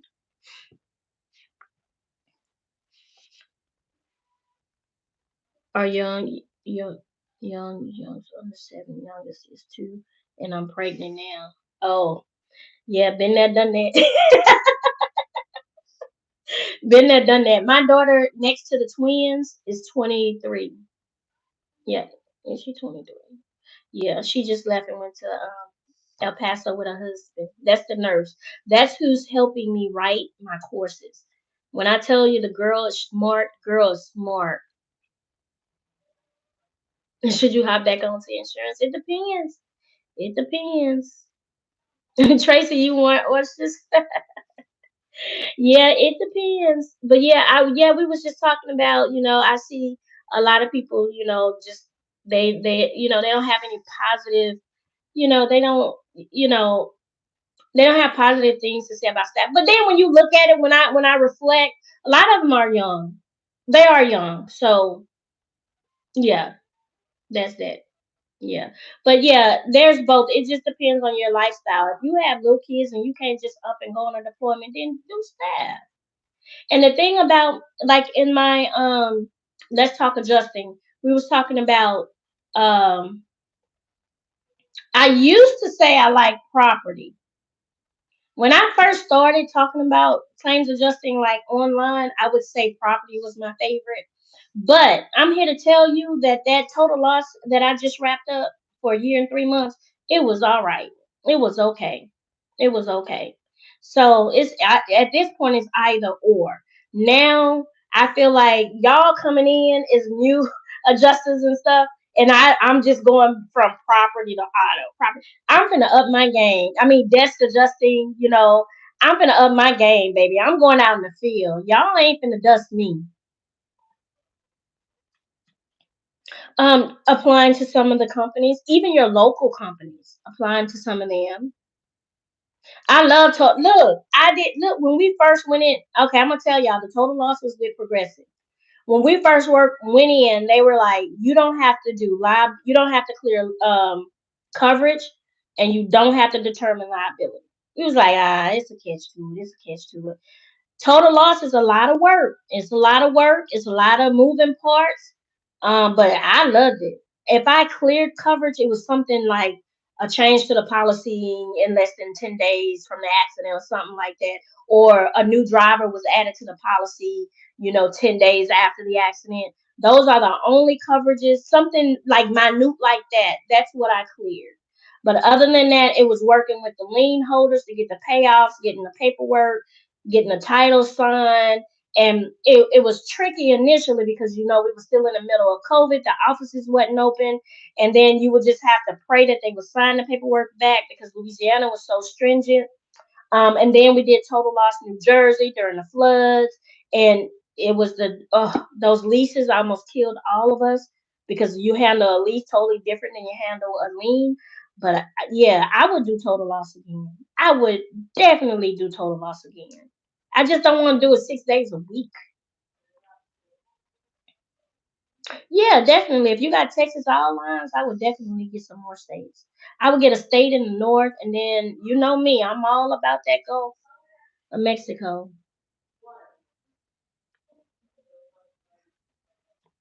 Yeah,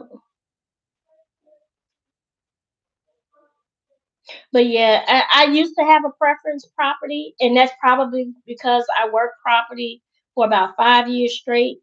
But now I don't. I don't. I don't. Greetings. I don't have a I don't have a I wouldn't say that now. At first it was like, I don't think I would like auto so much if I had to clear coverage and liability. But don't y'all listen to me because I don't want to put bad taste in y'all mouth. Because it's fun when you clearing coverage, and finalizing liability. And clearing coverage is just applying the policy. Liability is determining, like, we'll be sitting there with cars and stuff, like, trying to determine who at fault for the accident. Because stuff is not all what it seems. Sometimes, when you're on the outside looking in. So, yeah.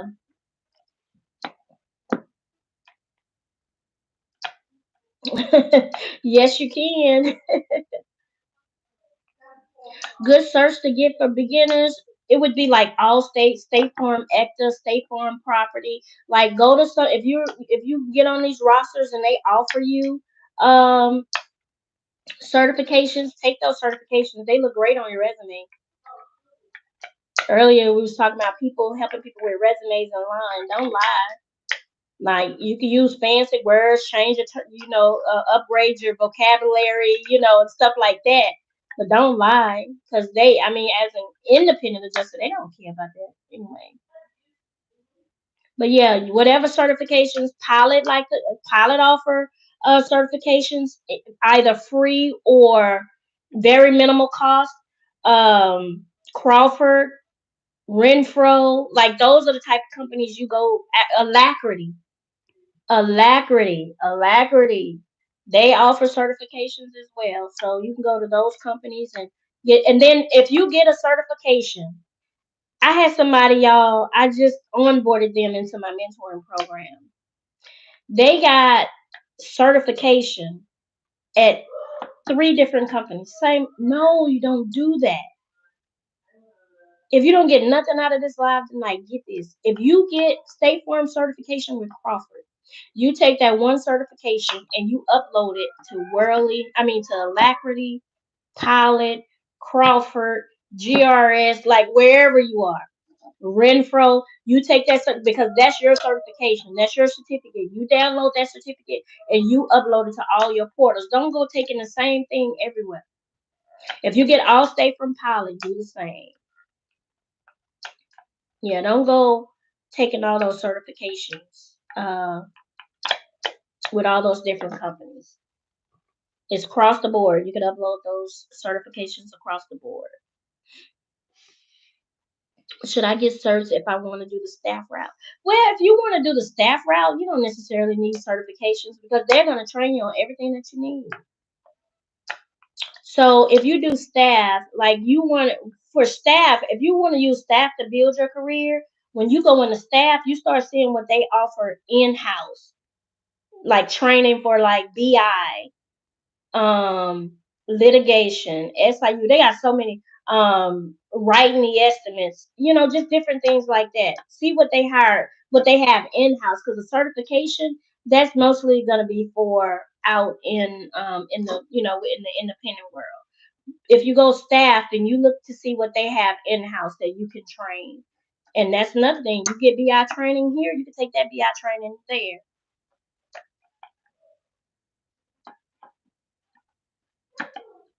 And then BI, when we say BI, you like there's levels to BI.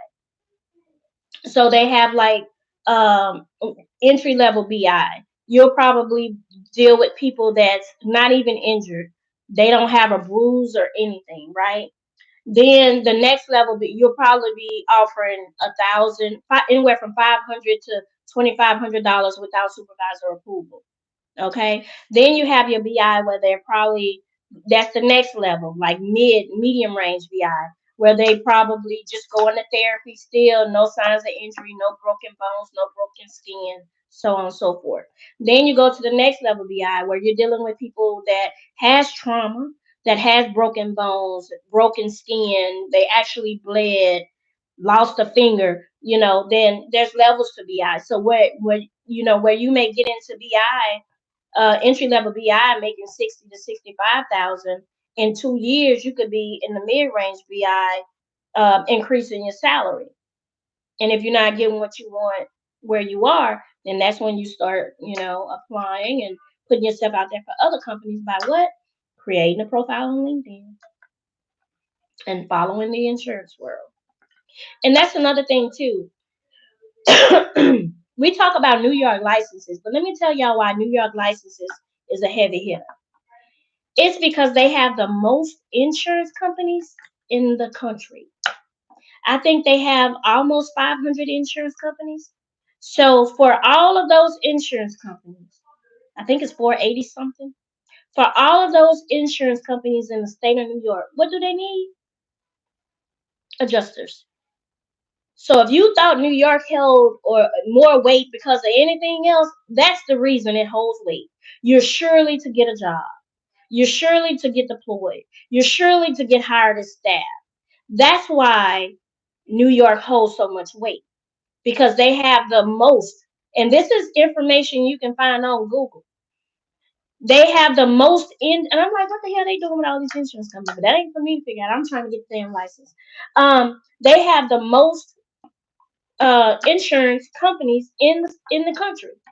Then it's Texas and Florida. I don't know who comes first after that, but then it's like Texas and Florida. That and on down. I think Louisiana only have like 100 and something, 120. So my numbers might be a little off, but New York holds so much weight because they have the most insurance companies in the country. So they are going to need adjusters. And that's why they can do what they do. California same way. They can say we want you to come to our state and take our test because we know we have the jobs here. That's the only reason. It is not because of nothing other than they hold the most insurance companies, which means they hold the most jobs. It's not, that's it. Simple as that.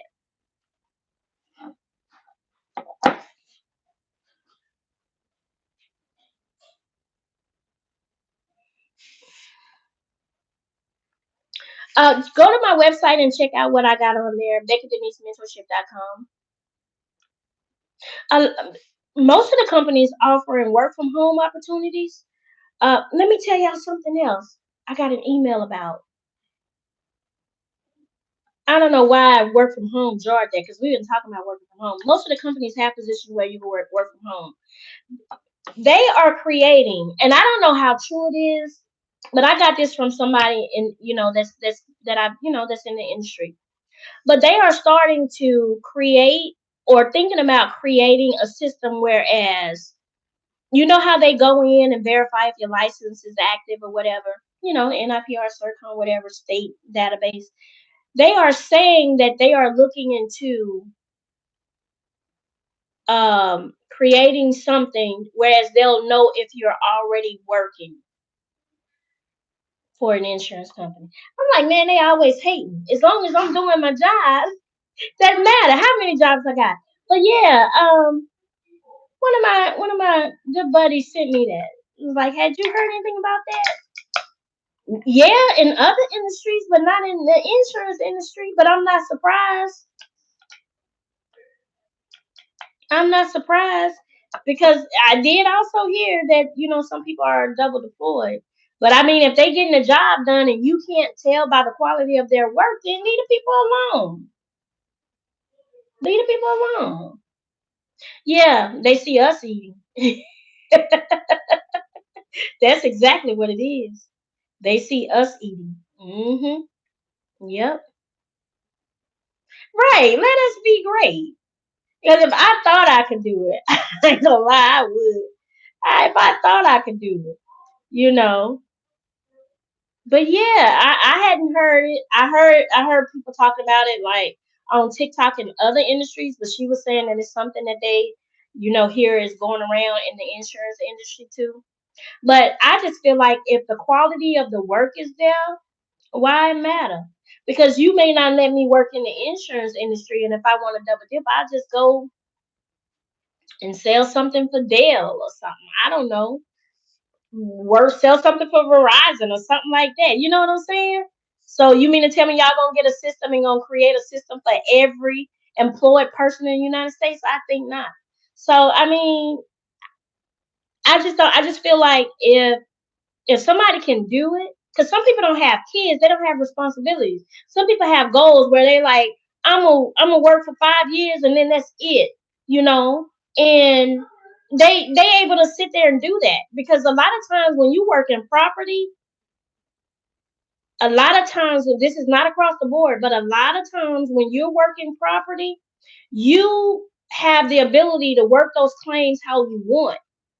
Like if you work from 7 to 1 and then you go to the football game with your kids or what have you, and you want to come back and you want to finish working from 7 to 11 at night, like you can do that with property for the most part. Now I had somebody got deployed. Her behind didn't know nothing. She would log on for 7. She'd be gone out the house by 11. She want to come and work at night and want to be texting me and emailing me. Baby, you should have been working when your team lead was logged in and your counterparts. Because sometimes you learn a lot right from the people that you work with, your coworkers. If you didn't know what you was doing, you should have been sitting there working. She got a couple checks and they got rid of her.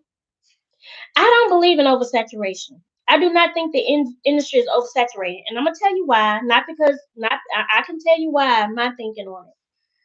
I've been in this industry a long time. People age out, die out, burn out, right? And those people need to be replaced. I don't think it's not that it's oversaturated. It's just that this has been held to the chest for so long, to the bosom for so long. A lot of people is learning about it. And if you go on any of social media, go on the Facebook groups, you could tell they don't want you there. They don't want newcomers. They don't want to share. Like when I first got into this industry, like I didn't see a lot of people that looked like me. And the people that I saw that looked like me wasn't that damn friendly. You know what I mean? I had to go in there and prove that I deserved that seat. So I don't believe in oversaturation in anything, because I feel like if it's for you, it's for you, for one, and then for two, if you put the work in to be successful, then you are supposed to be there. As long as we have this, the insurance industry is $1 trillion industry worldwide. That's on Google. It's $1 trillion industry. So as long as there's policies being sold, we are going to need adjusters. The issue comes in when new adjusters come in. And remember, we was talking about those fee schedules earlier, and they was paying pennies on the dime. On a hundred. Like, when the new adjusters don't know and they just excited that they're not making $10 or $12 and they take anything. That's what I see just from looking at some of the frustrations. That's where I see some of the frustrations from the experienced adjusters come from, because they feel like new adjusters drive down the pay, the fee schedules. Because if you're going from $10 to $24, that's a big ass jump. But for me, I'm not working a claim for $24. Like, I'm not. Like, you can get 20 new people to come in there and sit down and work for 24. I'm not. But that's because I know I've been here. I have the experience. But if you new to the industry and they offer you $24, hell yeah, you take it.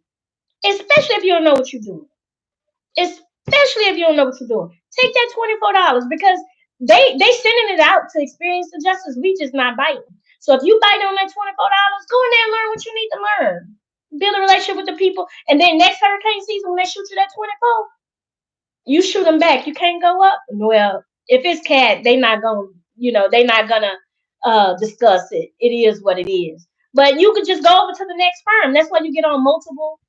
That's why you get on multiple lists. You register with multiple portals, and then they probably offer you 24. Same carrier, ABC Insurance Company, where this firm was paying 24. Same carrier, ABC. Oh, we'll offer you 30. Then there you go. But yeah, if you can only get in and you get that call for that 24 or 28, yes, I don't see nothing wrong with it. But some people do. I don't see nothing wrong with it. And no, I don't think it's oversaturated. It's just that it's being talked about. A lot of people is trying to get into it. Everybody is not built for it. And they'll get into it and they'll tell you how much they hate it. And that's another thing, y'all. It's not for everybody. It's fast paced. You have to be organized.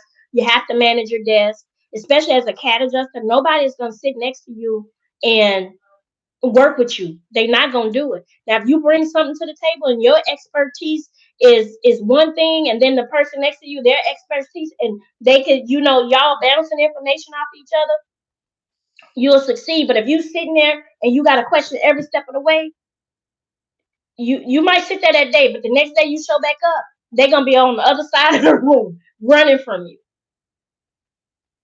But no, it's not oversaturated, because a lot the people that get into it, the people that take the time to get licensed, that's time. To get on the portals, that's time. That's patient enough to wait to get hired. Like, everybody that's interested is not gonna get in. Everybody that's interested is not gonna get in and like it. So no, I don't think it's oversaturated. Run your race, get tunnel vision, and run your race. Do you know how many people on this app that talk about mentoring claims adjusters? Do you see how many people on here, they tell you to do, or they mentor totally different than I do? I'm me. I don't know how to be nothing else but me. I'm just a simple, plain Jane. I am me. I know what worked for me. You know, they, you have 20-year-olds mentoring and you have 70-year-olds mentoring. Am I worrying about them and what they doing? Nope. Nope. Because my numbers speak for themselves. I ain't worrying about it. I ain't gonna lie though. When I first got started, I was getting discouraged because I'm like, and it's not because of other people on the app. It was because of adjusters coming in my comments. You're telling them about the money, but you're not telling them how stressful it is. You gonna oversat. How the hell little old me gonna oversaturate the damn industry? So it's stuff like that got on my nerves, and I was like, you know what? It's not even worth it. How am I, little old me from little old Louisiana? How the hell am I gonna oversaturate the industry? I don't believe in oversaturation. I just don't. I believe like what's for you is for you, and I believe that everything is not for everybody. But if it's one industry, I feel like you could get in and take up space, it's gonna be this industry because money make this world go around. People gonna buy insurance policies, whether it's life, health, pet, property, whatever, cars, whatever. Everything is insured. I got so much damn insurance come out of my account every month. So as long as they purchase the policies, they're gonna need us to adjust the policies. So that's my rant on oversaturation. I don't believe in it.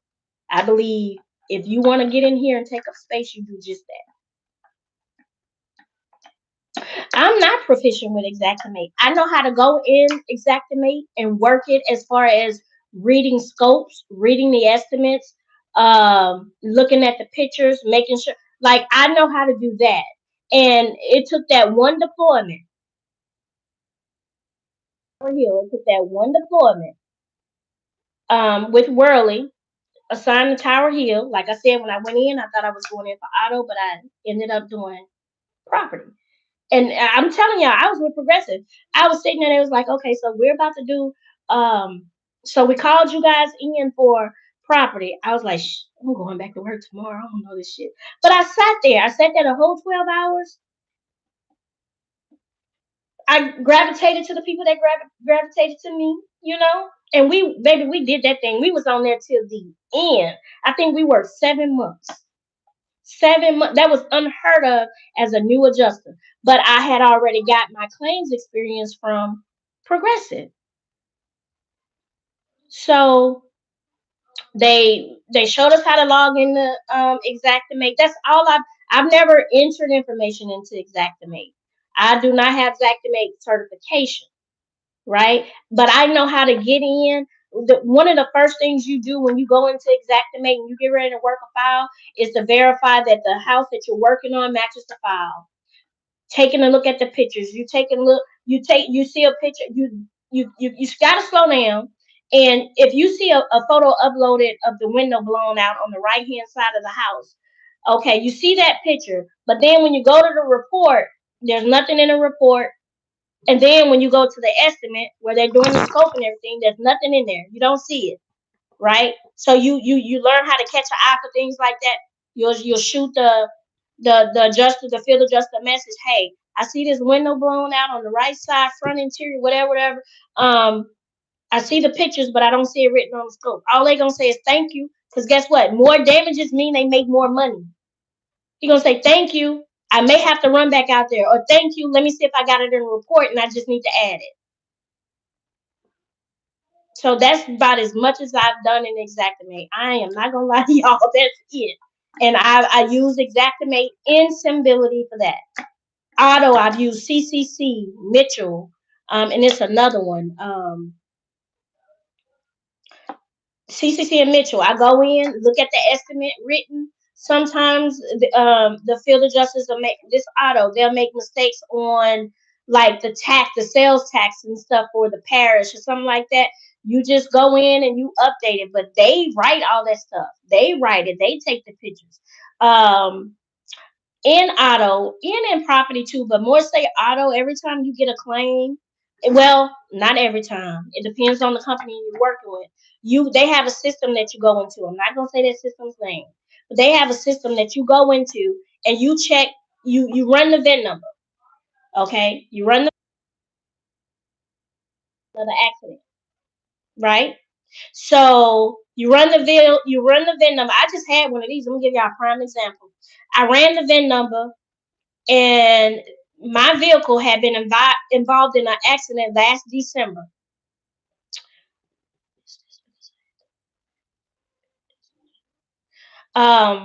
Okay, just a second. Okay, so you run the VIN number, and this is real. This is not made up.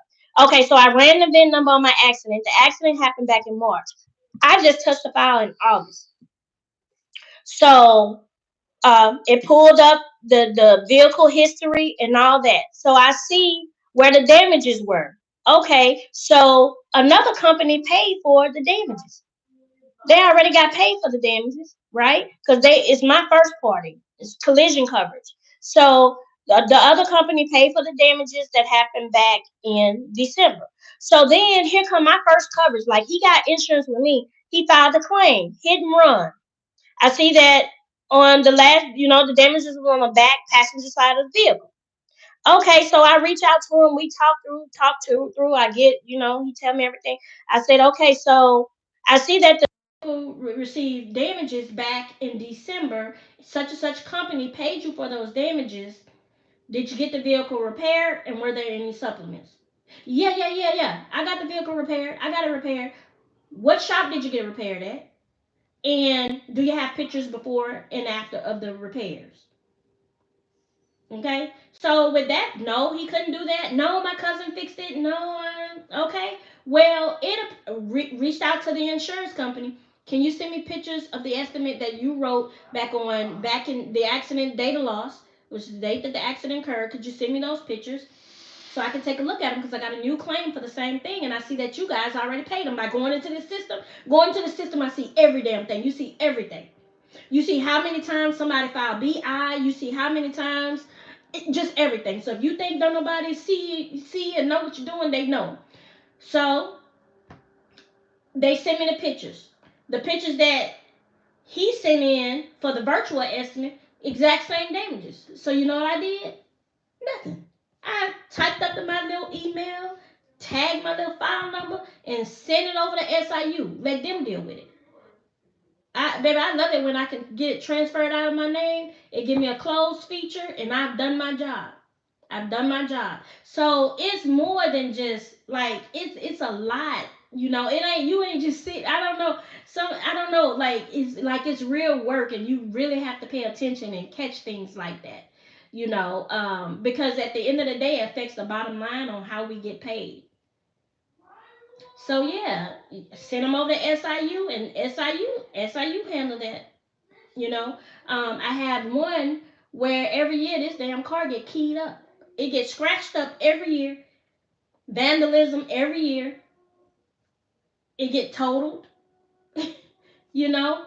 And here he go trying to get him a new paint job. Nah, not on this watch. But everything that they do is right there. Is right there.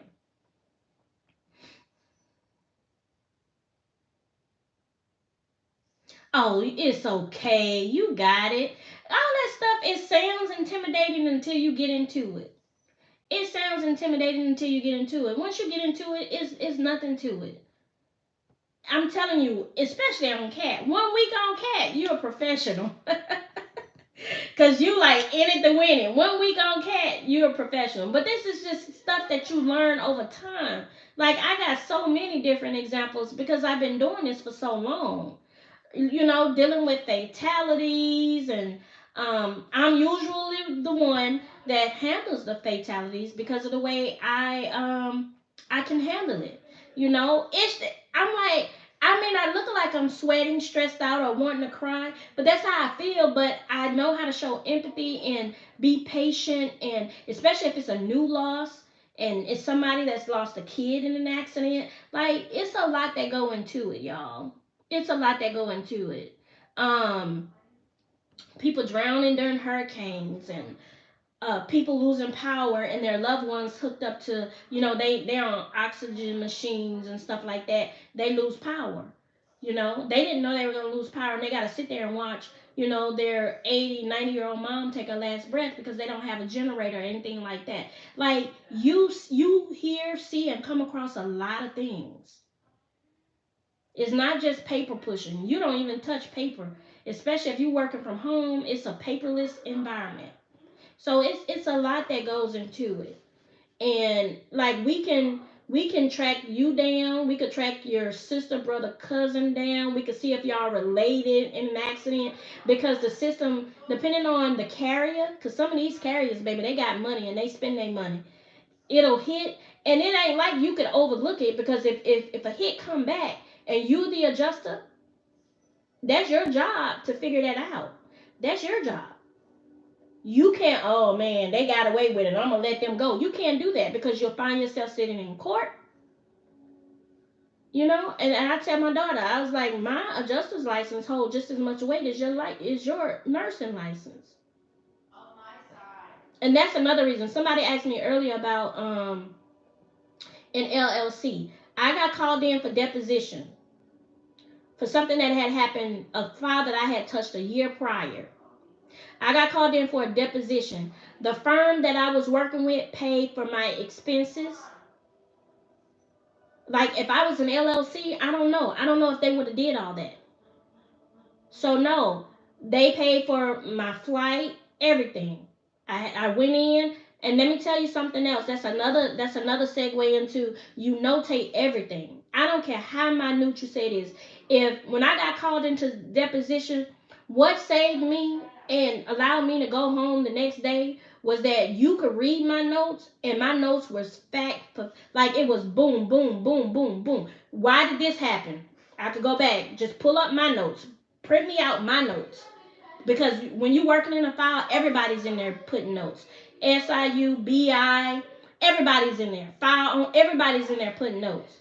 So you want to pull up, you want to be able to go to your last note, and you do read in between, but you want to see what's the last thing you noted. What are you waiting for? What did you do?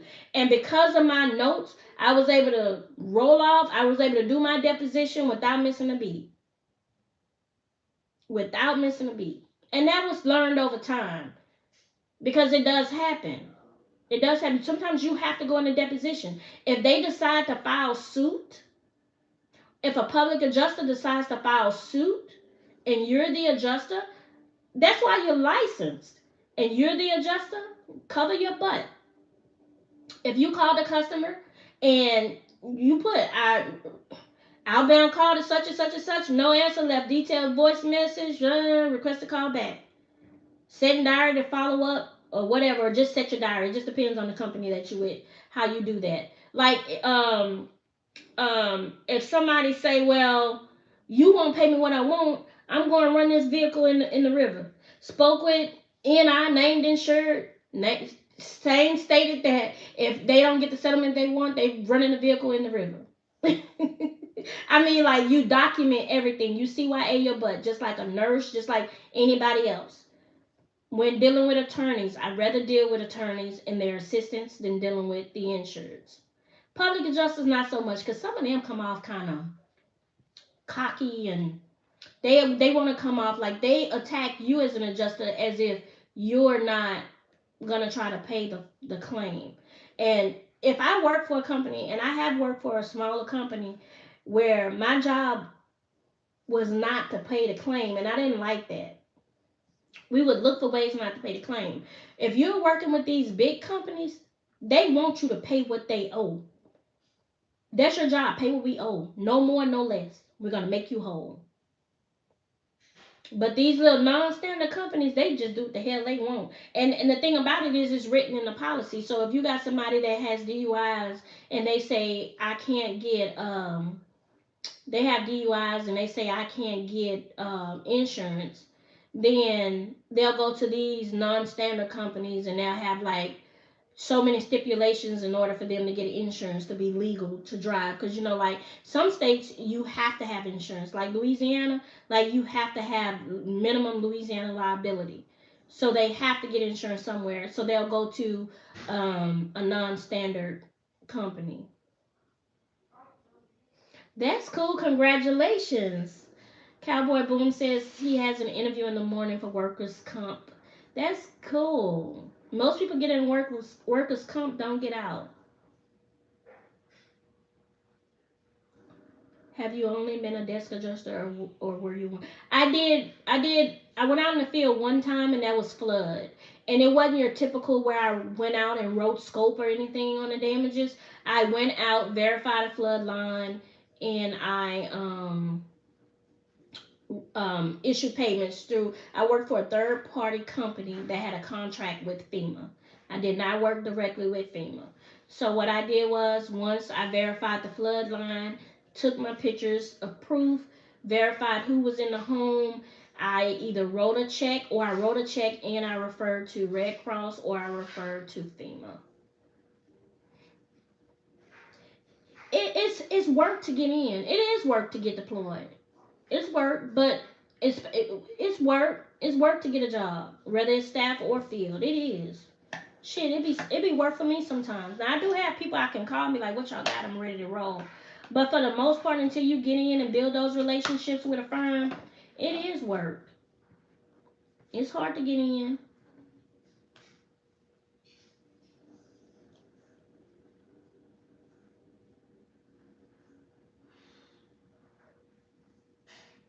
Oh, you're so welcome, Miss Smith. Girl, you've been joining my lives ever since I had one or two people in here. I appreciate you. I appreciate you. And congratulations on that workers' comp. I thought about doing that, but I think I would be bored. But I'm sure they probably have some wild claims come through. If I did workers' comp, I would want to be the person that go out and sit in the car like a private detective and catch them coming out of the doctor's appointment on a cane and limping, and then catch them in the club at night dropping it like it's hot. I think I would want to do something like that. Not sit at the desk. I would want to do something like that. Or where they say their back hurt and they can't pick up their kids, but then you see them picking up a TV at Walmart, throwing it in the trunk of the car, in the back of the truck. Like, I would want to do that. Snip, snip, snip, snip. I don't think I want to sit at the desk and do it. Cause you know they do that. They do that in workers' comp. You get the filing work and they get the filing workers' comp and act like they can't walk and got a thing around their neck and stuff like that, and they peeping through their window and they in the house doing the ET. So I bet they have some stuff come up in workers' comp too. Cause I ain't lying, y'all. We see some crazy.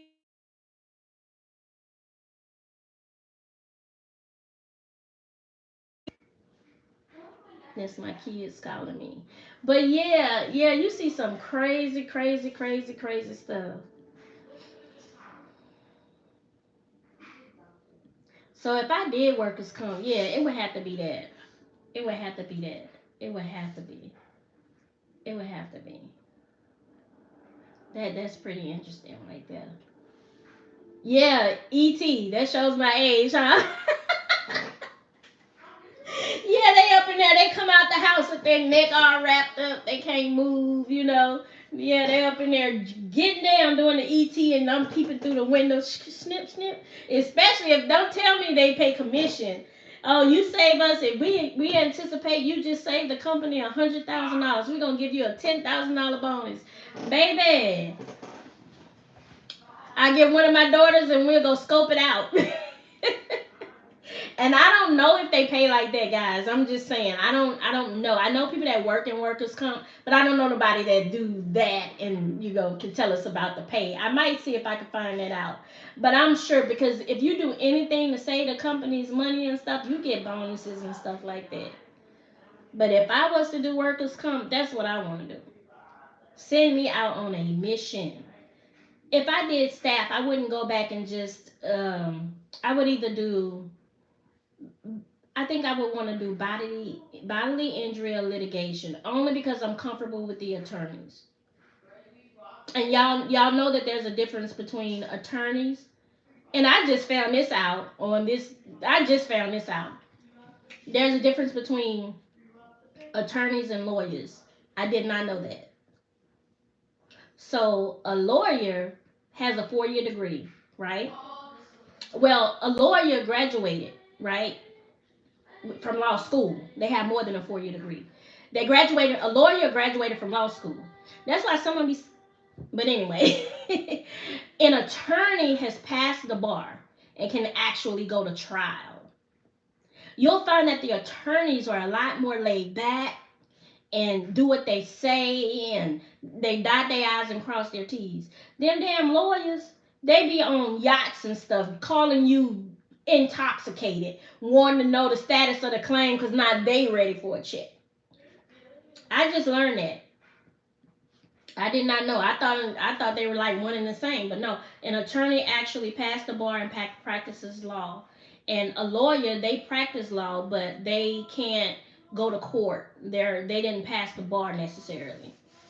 Now that's what I was told on my last assignment. Cause I ain't lying, some of them lawyers be tripping. They really do. I get them together real quick though. So when you get in and you say you see that a file is attorney rep, don't you start sweating. I had so many people tell me, "Oh Lord, Miss Becky, I see that attorney rep, and I get so nervous." Those are the best because you'll just it's straight to the point. And most times you don't even talk to the attorneys or the lawyers. You talk to more lawyers than you do attorneys. You talk to the assistants. And it's usually straight to the point. This what I need, this what I need, this what I need. Once they send over the letter of representation, which tells you, you read through your letter of representation, it'll tell you if you could contact the client or not. And if they say don't contact my client, you make sure you note that. Per LOR, unable to contact client. And if you just go from there. And sometimes like when I needed an estimate on my total loss, and they wasn't the file wasn't moving. Guess who I started handling? The attorney. I told them to bring the car in on well, they didn't. So we coming up on 365 days. We're gonna have to either move the file or close it. Let me get with them. Call them. They'll call you back or send you an email. Okay, can you get him an appointment for tomorrow, such and such and such. Like I like dealing with attorneys and stuff like that because sometimes they'll help you deal with the either insured or the claimant. Because in total loss, we really did. They really did have to help us out. Some people will file a claim and go ghost. When all I need you to do is tell me that you don't want the claim no more. But per state law, I have to contact you every couple days. Then here you go. I gotta send you out letters. I gotta send you out a contact letter. I gotta send you out a closing 10-day letter. I gotta come back through and revisit you again. Then if it's another policy on there, I gotta call them, stay on hold 3 hours. Yes, we see that our insured filed a claim. We have your insured at fault. Did you take care of the damages? When all they gotta do is answer the phone and say, ABC Insurance Company took care of my damages, or I ain't worried about it. I had one person dodge me for the longest. Guess where the car was? They had traded the car in. Why you ain't just tell me that? Because then I could have told you. Do you have pictures of your damages? Because I could still pay you. I could still pay you. You should have let me pay you and then traded the car in. So if you get into an accident and you like, I'm just going to go get me a new car, file your claim and get your money and then go get your new car. So now I gotta send it over to the supervisor. Hey, they no longer have the vehicle. They don't have no pictures. So is it okay to shut down this file? Ain't nothing I can do. They don't have the car. They traded it in. You could trade it in, but before you trade it in, you need to upload them pictures so we can write you at least an initial estimate. And then the initial estimate is just that, an initial estimate, because 9 times out of 10, when you go in for repair, a supplement is needed. A supplement is when you find additional damages during tear down and repair, whether it's a vehicle, a roof, whatever. So yeah, y'all. So it's a lot to go into it, but I'm telling you, when you're doing it every day, and you with one company and you learn the way they do it, because everybody do it different, but the foundation and the basis of it is pretty much the same, but the workflows and stuff are different. Like different companies have different rules and stuff like that. But if you get with one company and you learn theirs, you good everywhere you go. The only thing they're gonna train you on is their specifics in their company, and then you just sit there and you could do this. But you gotta know how to click on a link and register yourself without bugging the hell out of me. Not necessarily. I thought that, huh? Okay, I'm finna order your oysters, and I'm gonna go pick them up. Um, I used to think that. But no, that's not the case. Because the thing is, huh? No, crab. I don't know if they have alligator. You want some alligator? She love fried alligator. Um, what I was about to say. I used to think that, but that's not the case because with property, sometimes you'll be in one file for 5, 6 hours, probably half of your shift. And even if you making 450 a file, you still have to wait to that file till you issue that initial payment. Because when a hurricane or something, like when we talk about catastrophe, when we talk about cat, when we talk about when you issue that first payment, that's just the first payment. That's just the first payment to get the insurance started. That's how people stay on property files property deployments for so long, because then after you issue that initial payment and you close the feature, you may close the feature, but it's still open because they have to wait, especially in a catastrophe, 2, 3, 4, 5 months before um, um, shit, I can't even think of the word. But before they come out to do the repairs, before the contractors come out to do the repairs. So then let's say we wrote them an estimate for $10,000 for their roof, right? And then this is in January. Then in May, the contractor finally make it to them because they're booked up, right? It was a huge catastrophe. The contractor get up there, no, this roof is not repairable. We have to replace it. So then the contractor write up the supplement and send it in. Mind you, we've already given them 10,000, right? So then the roof is worth $35,000. So then we'll issue the payment if everything is in line. We'll issue the additional payment for $25,000, typically directly to the contractor if he starts to work. And then we review the supplement and issue that payment. So that's how you get to stay on them long. When we start issuing those payments, it's just to get the process started. But then as supplements come in, then you still have to go back, review the file, especially if it was reassigned to you. That person's been let go. You have to review it, make sure it was paid right, and then you start working on the supplements. So again, it just depends. I just made some good ass money on total loss auto. I guess I should say that. So no, not necessarily. It just depends. If you're a field adjuster and you do property, they make good money out there because, like I said, they get paid on fee schedule. Um, they work hard though. Their work is a lot harder, and their days are a lot longer. And not only do they have to write the estimates and all that, they have to enter all that stuff into Xactimate, Symbility, whatever it is.